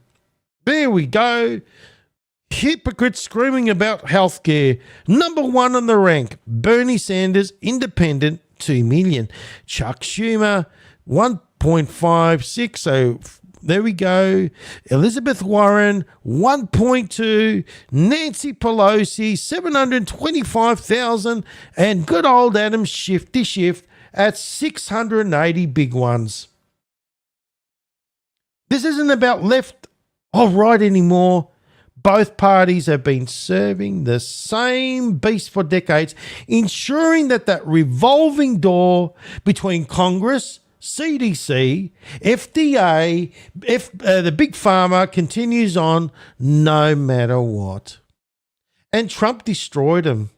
Oh, yes, he destroyed Big Pharma. That's why this thing about Trump getting low drug prices have been basically ram-raiding Big Pharma, destroying, eating their profits, and then obviously you got Schumer and all the rest of these other clowns out there jumping up and down, trying to protect this corrupt system in place because they're all been making money. Then you got the right doing the same business, Mr. Cassidy and all the rest of them, because, obviously the ones that have been talking about this has been the Democrats about Trump trying to improve the health system and bring down this whole Obama system, Obamacare. They're a bunch of bloody money whores, guys. That's what they are. A bunch of bloody money whores. Let's go to the Q drops. 693. Are you ready for these? Make sure list of resignations remain updated. Important. When does Big Pharma make money? Oh, yes, they make money not when they're curing you, only basically keeping that Band-Aid on. Right? So, for example, cancer and AIDS, okay, there's a cure. But they don't want to give you the cure because it's cost, they don't want to lose money. Cancer's big business, ladies and gentlemen. Your mind will be blown by the chain of command. Oh, yes, it's been blown already 10 million times over and over again. Now, we know that President Trump in the past had said, remember when he was in front of the washing machine, remember the Whirlpools, there was 17 Whirlpool boxes. Let's go back, future proofs past, the Whirlpool boxes. And he said that he's got to go away because of these entities like Big Pharma and all that were after him. Remember that one? The Whirlpool boxes? Yes, Whirlpool Storm. Our attack on Big Pharma came with a warning letter today. Message received, response forthcoming. There we go. What is the primary benefit to keep public in mass hysteria? We know, obviously, no, we won't go to that one. But we're talking about Big Pharma now. Big Pharma, big scum. There we go. That's what I want to say this for you, the show there. That's what it's all about. Not giving you the cure, keeping the Band-Aid fix on there. When you Band-Aid fix, you're relying on money. Everyone's making bank except you. You're losing money. They're making money. Even on your death, they're making money. Everyone's making money. You're dead. They're making money. That's how it is. You see, ladies and gentlemen, that this whole system of corruption needs to come down, and we need to thank President Trump. Because let me tell you something, none of the others have done what President Trump has done. None of them. Nowhere near. On President Trump's watch, the exposure has been through the roof. Epstein. That was on Trump's watch. It wasn't on Obama's. It was on Trump's. Everything to do with anything, fake news, the way they worked, this whole system of corruption, the Fed, the IRS, the tax, the whole thing, the child trafficking, the election fraud, this whole system of corruption has been put under the microscope. This whole medical system of debauchery has been put under the microscope thanks to that man by putting in the right people. There's no coincidences why this is all happening. Everything is being done by design. And what we need to do is just to take some time and say, thank you, God. Be in that attitude of gratitude that this is all taking place. The scapegoat, the goat, is taking the heat, the Batman. Remember in the movie Batman? Batman had to be, had to take the heat, they pinned him to be the villain in order to expose the real villains. That's why President Trump says, I'm Batman, right? That's why he says it. Do a turn, get the air conditioning. Do a turn, get the air conditioning on. Make sure this blade's gonna hurt. Yes. Mr. Trump. Yes. Mr. Trump, are you Batman? Yes. Are you Batman? Yes, he certainly is, ladies and gentlemen. He is Batman. And let me tell you something. This is what matters to President Trump. That someday I'd like to lose everything for a period of time to see who's loyal and who's not loyal. The world seems to be coming to an end. It just seems to be. What happened is I learned a lot about myself. I learned a lot about other people. Okay, but you keep saying I learned. What did you learn about yourself? Well, I think I learned for real that I'm a pretty tough guy because it takes a tough guy. Hey, it takes the brains and it takes the this and it takes it, but it also takes a toughness. Because to go through a period of turmoil where everything seems to be going in the wrong direction and survive it, a lot of it also, though, has to do with other people, the loyalties of other people, how you treated other people so that maybe they are loyal.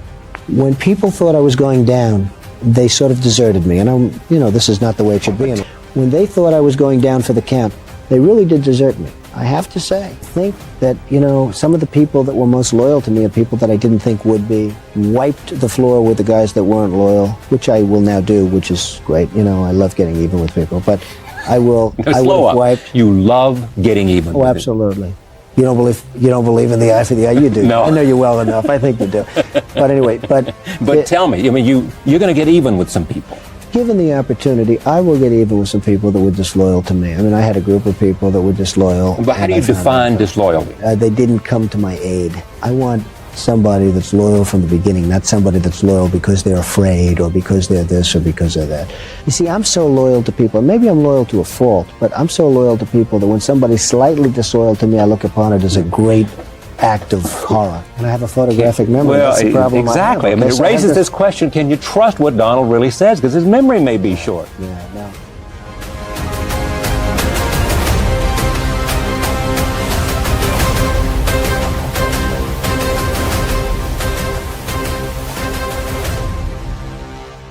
When you get vaccinated, I got vaccinated. You're saying I could get this, these delicious fries? Wait a minute, but there's also a burger element to this. Let me check with Bill Neathart. Is it too early in the day to eat a burger? No. This could be breakfast? Okay. I want you to look at this and think about, again, some people love hamburgers, some don't. Really want to respect all ways of life. But if this is appealing to you, just think of this when you think of vaccination. Vaccination. Science, because I represent science. If you're vaccinated, you really don't need to worry about getting it in a way that's serious or transmitting it. That is true. That is correct, Chris. It'll either protect you completely against infection, and the chances are very likely that you'll not be able to transmit it to other people. The risk is extremely low of transmitting it to anybody else. Full stop. Vaccinated people are clearly capable of transmitting the infection.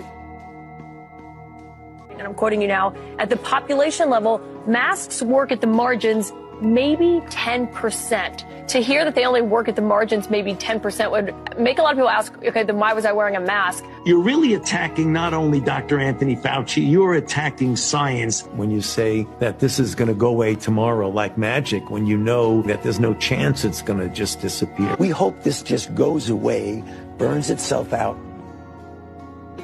So my question is, why weren't you straight with the American people about this to begin with?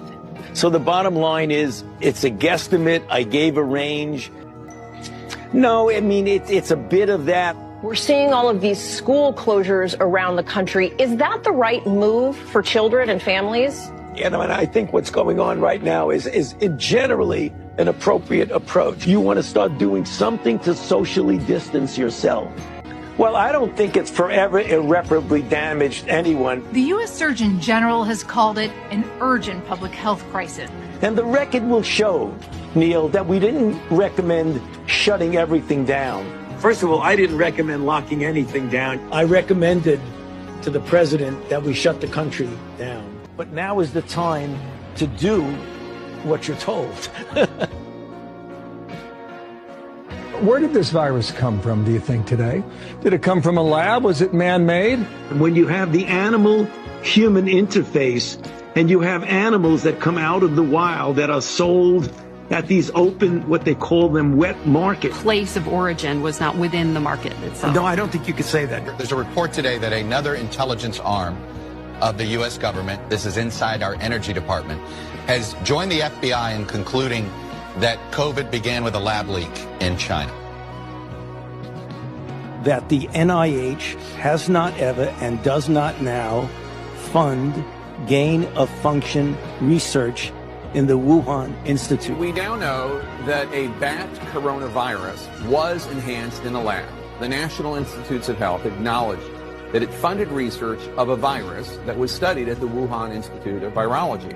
The experiment unexpectedly, we're told, made a bat coronavirus more contagious than the original naturally occurring one. Take an animal virus and you increase its transmissibility to humans. Right. You're saying that's not gain of function? Yeah, that is correct. And Senator Paul, you do not know what you are talking about, quite frankly. And I want to say that officially. You do not know what you are talking about. They took animal viruses that only occur in animals and they increased their transmissibility to humans. How you can say that is not gain of function? It is not. What we're talking about now is the gain of function research in studies that increase predominantly the transmissibility as well as pathogenesis and alteration of host range of the virus. Nobody's lying here, Senator. It is you. I'd have to laugh at that.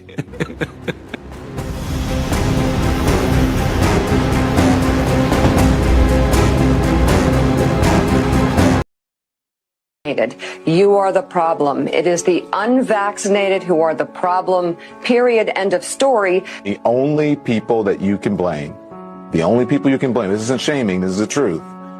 Maybe they should be shamed, are the unvaccinated.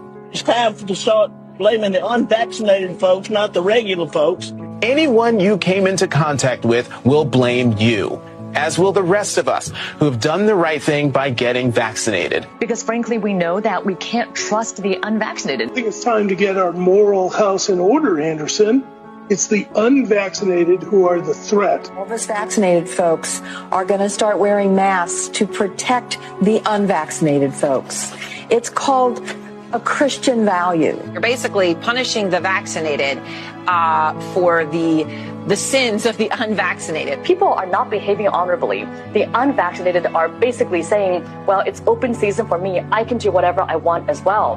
The unvaccinated are basically beating their breasts and running around the country saying, we don't care, we're living free and so forth. We've been patient, but our patience is wearing thin. The unvaccinated, a group that includes children and people acting like children. And the rest of us are starting to get pissed off. The vaccinated feel the unvaccinated are making me upset or angry. This is not about freedom or personal choice. Convince evangelicals to get vaccinated. You're also leading by example. You were fully vaccinated yourself. And so I would encourage people to get the vaccine if you are my age or older. It's so important. Brianna, Jesus Christ, when he came to this earth, he used his power as the Son of God to bring healing to people's bodies.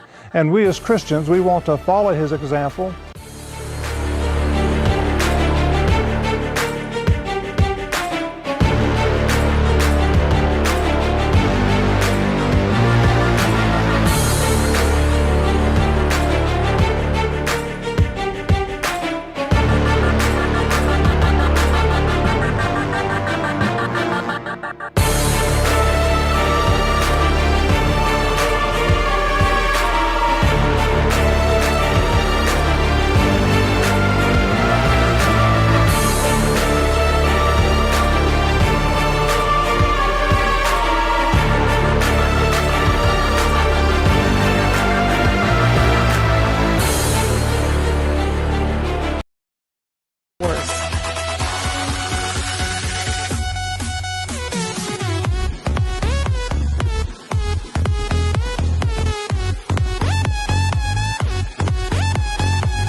see it's empty as hell. No one's in there, guys.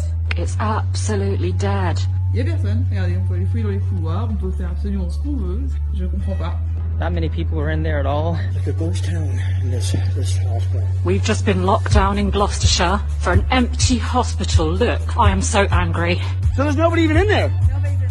Nobody's in the hospital? How is that possible in a medical pandemic? That's fake news, that's why. That's fake news, that's why. That's fake news, that's why.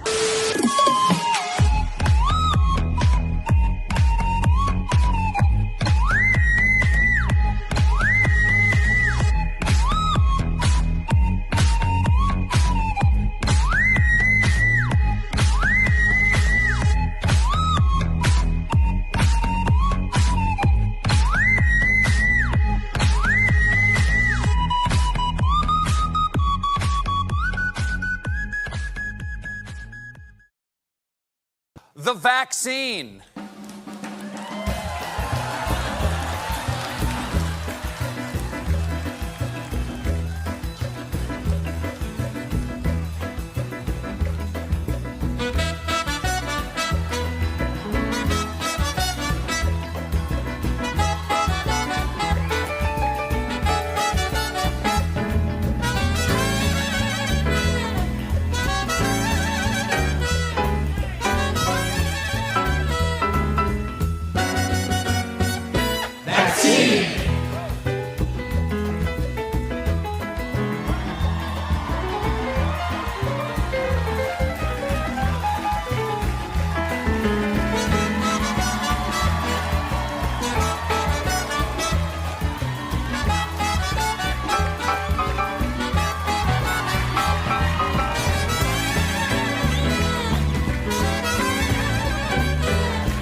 More people than ever want to gather more information about vaccines. And today, Dr. Oz is doing a vaccine myth versus fact check, addressing your biggest concerns to separate info from misinfo out there. And he's joining us live this morning. Always great to see you, Dr. Oz. How are you? I'm doing well. Well, you're right. People are panicked. This J&J news, which I should put it in perspective, 1 in a million chance of having a problem, got people all panicked. But it also gave rise to a lot more of these conspiracy theories and false ideas about why vaccines could be problematic. So we're going to tackle them. We're going to talk about whether it can cause infertility and does it cause cancer, and well, what about the possibility that it might induce a cytokine storm or worse response in the future if you get another bout of another type of COVID-19 virus. And I think that if we clarify for folks, and I'm not trying to dismiss these ideas nor insult people who think them, I want to address them thoughtfully and give people confidence that vaccines make sense. Fourth option for a coronavirus vaccine getting closer. Data from a U.S. study released this morning on the AstraZeneca COVID-19 vaccine shows it is 79% effective. AstraZeneca said its experts also identified no safety concerns related to the vaccine, including a rare blood clot that was first identified in Europe. Investigators said the vaccine was effective across all ages, including older people, which previous studies in other countries had failed to establish. Findings are just one set of information that AstraZeneca must submit to the FDA before it decides whether or not to grant emergency use. Dr. Oz, host of the Dr. Oz Show, which you watch right here on Channel 4, joins me. Big topic on the show today. When do you expect the FDA to give it the go-ahead or look at it for the go-ahead here in the U.S.? Oh, I think the FDA will give it emergency use authorization for the reasons you stated. Again, this vaccine, unfortunately, has been back and forth. There were some trial errors because literally the wrong doses were given in November. They finally... She's pulling my vaccine. I'm getting the Pfizer vaccine made by a Turkish couple. All right. All right, sure. Here goes. Wish me luck, everybody. My COVID vaccine with Siobhan. I trust her. Good luck. She's a talented woman. My arm out the way. All right, here we go. A little bit. That's it. And it's done. That's it? That's it. That hurt less than a flu vaccine.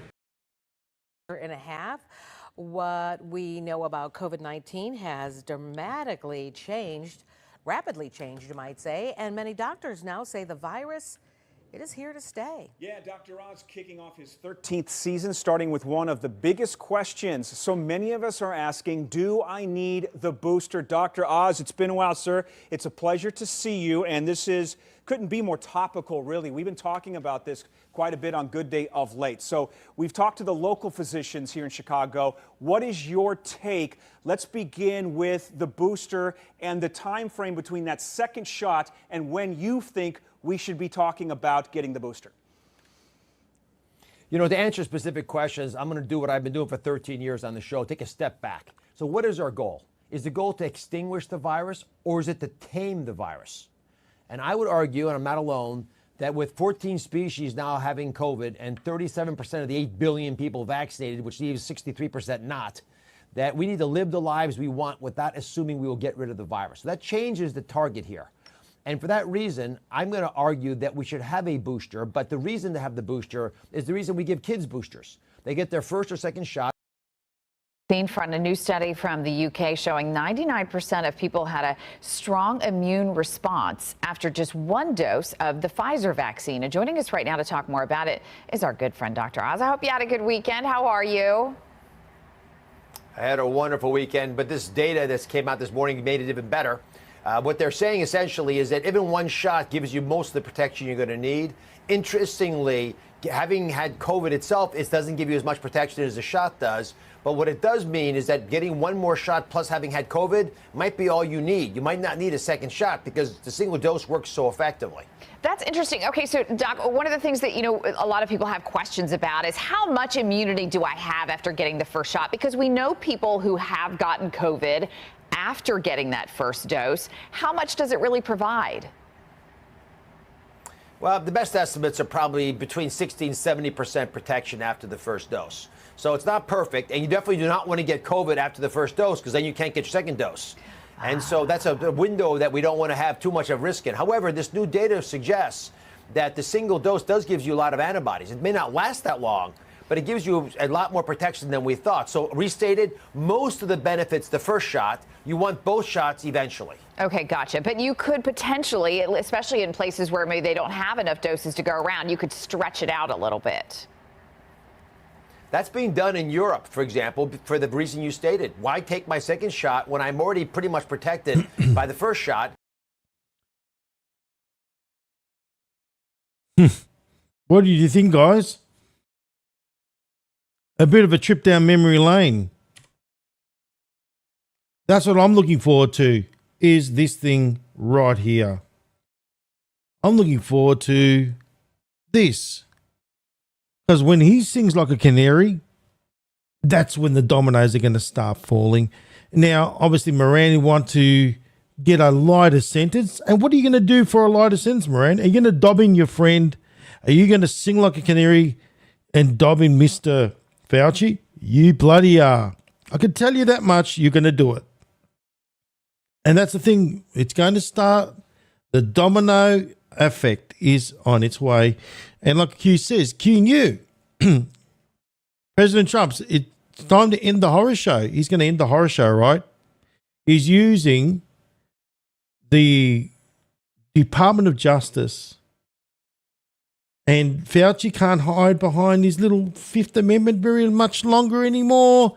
When he starts singing like a canary, the domino effect is on its way. How's that, guys? Did you enjoy the show? That was pretty full on, wasn't it? Lots of great stuff. I want to say thank you to Carol and thank you to Soren. Thank you to all of you. And just to give you the heads up, okay, I'll see you again tomorrow here on The Pulse. Lots to divulge. We got, yes, tomorrow's show's going to be very interesting. It's going to be about North Korea. And what's happening there is all done by design. It's much bigger than what people think it is. We're going to cover that as a main decode tomorrow. And as usual, anything else that is been developing as far as news concerned. And we'll see what, develops in this weird world of what the F. And we'll obviously cover that as well. So, anyway, hopefully you enjoyed the show. And I want to say thank you to those that have donated. Much appreciated, guys. Thank you very much. Thank you for shouting me a coffee. This Thursday, guess what's happening? Guess what's happening?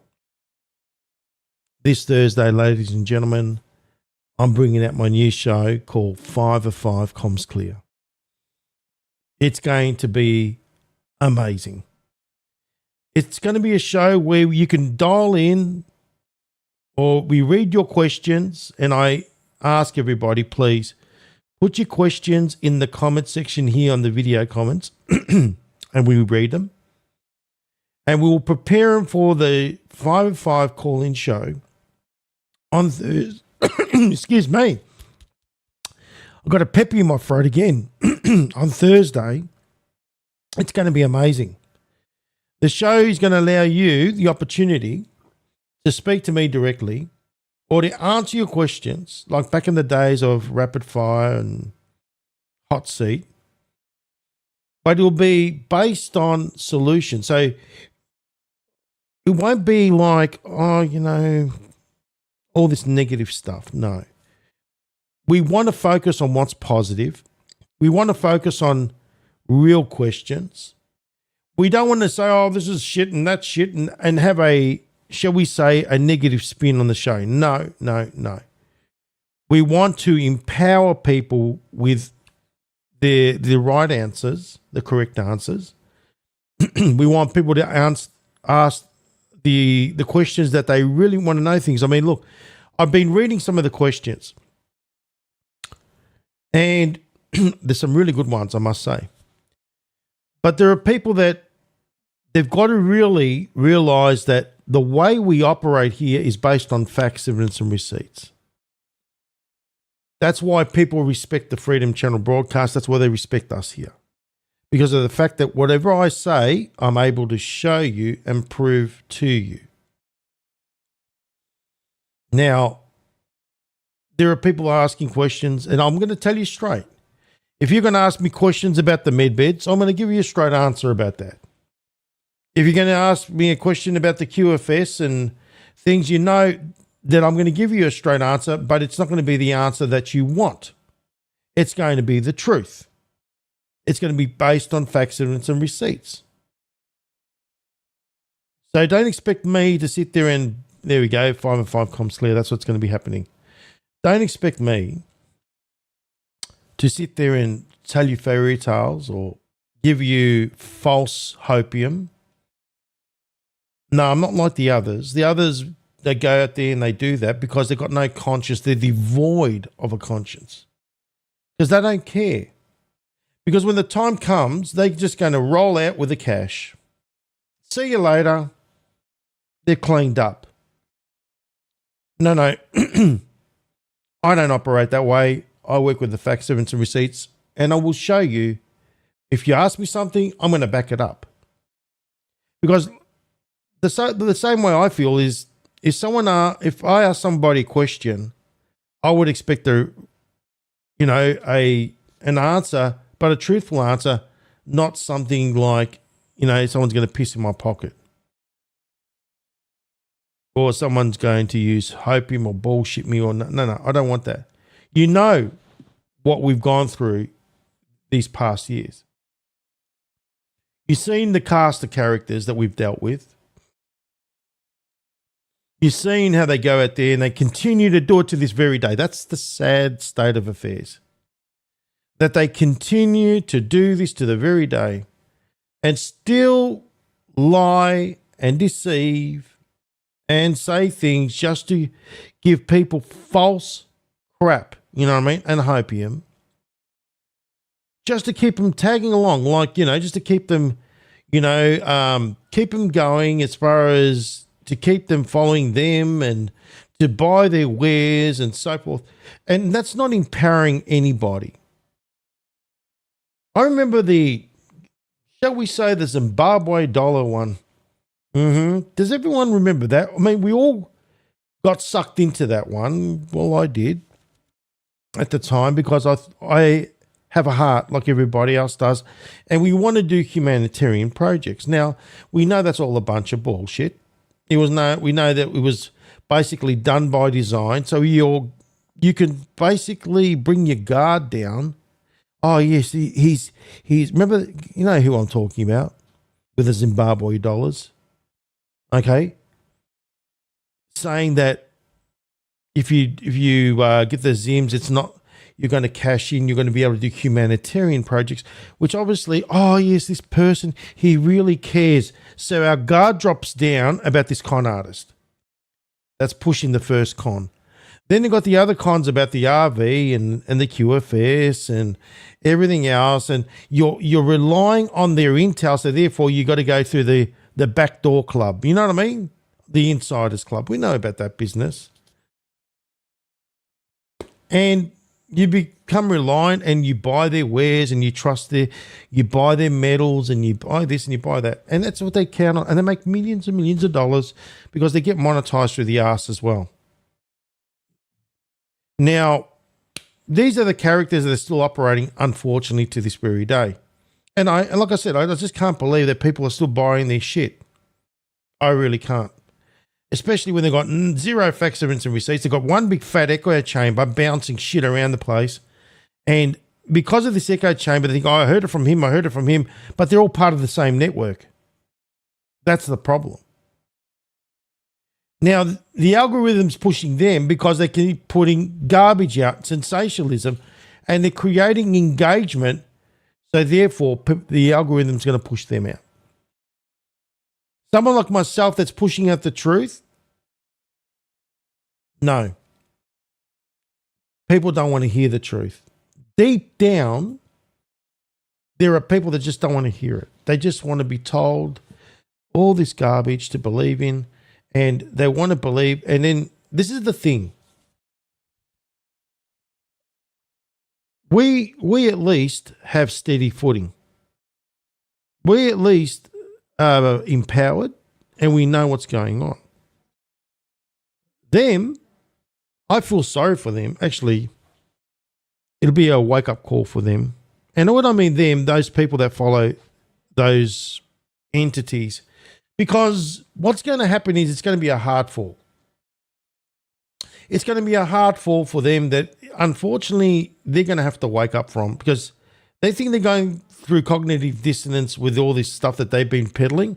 No. You haven't gone through cognitive dissonance yet, because you're about to get a slap to the head of reality when they start to exit stage left, and they leave you high and dry with your hopium. No more supplies of hopium. No, you'll be faced with a harsh truth. They're the ones that I really feel for, because these people are counting on what they're saying to be true. Their quantum command centers and their med beds and the RV and the Q phones and you know what I'm talking about, the whole box and dice. They're counting on it. Even, like I said, I can prove it to you over and over again that the XRP token cannot be backed by gold because it's not programmed that way. That's a fact. And I've even been in correspondence with the one that created, or was part of the developers of creating XRP. You know, and if I got him on the show, yeah, still, it doesn't matter, because I could bring that gentleman on the show who actually was responsible for part of the team that created XRP, and it won't matter. They won't listen to him anyway. Because, like I said, you could tell people, you can show them the facts, evidence, and receipts, and if they're blind, they put their blinders on. No, forget about it. There's nothing penetrating that until they cop it. That's the reality. So, anyway, thank you very much for tuning into The Pulse here on the Freedom Channel broadcast with yours truly, FCB. And until tomorrow, I won't say stay safe, because that's that crap that they say. Just take it easy. Take some breaths. Don't worry. Things are moving along. You could see it, how things are happening. This is where we want to be. We want to be where, number one, we're seeing this thing with the domino effect. Yeah, we want to see him take down Fauci. And then we want to see escalation as far as what's going on with Iran and Israel and all that. We want to see that happen, because that's the only way forward. Anyway, guys, God bless you all. Take care, and we'll see you soon. Cheers, everyone. Thanks, Carol. Thanks, Soren. Bye.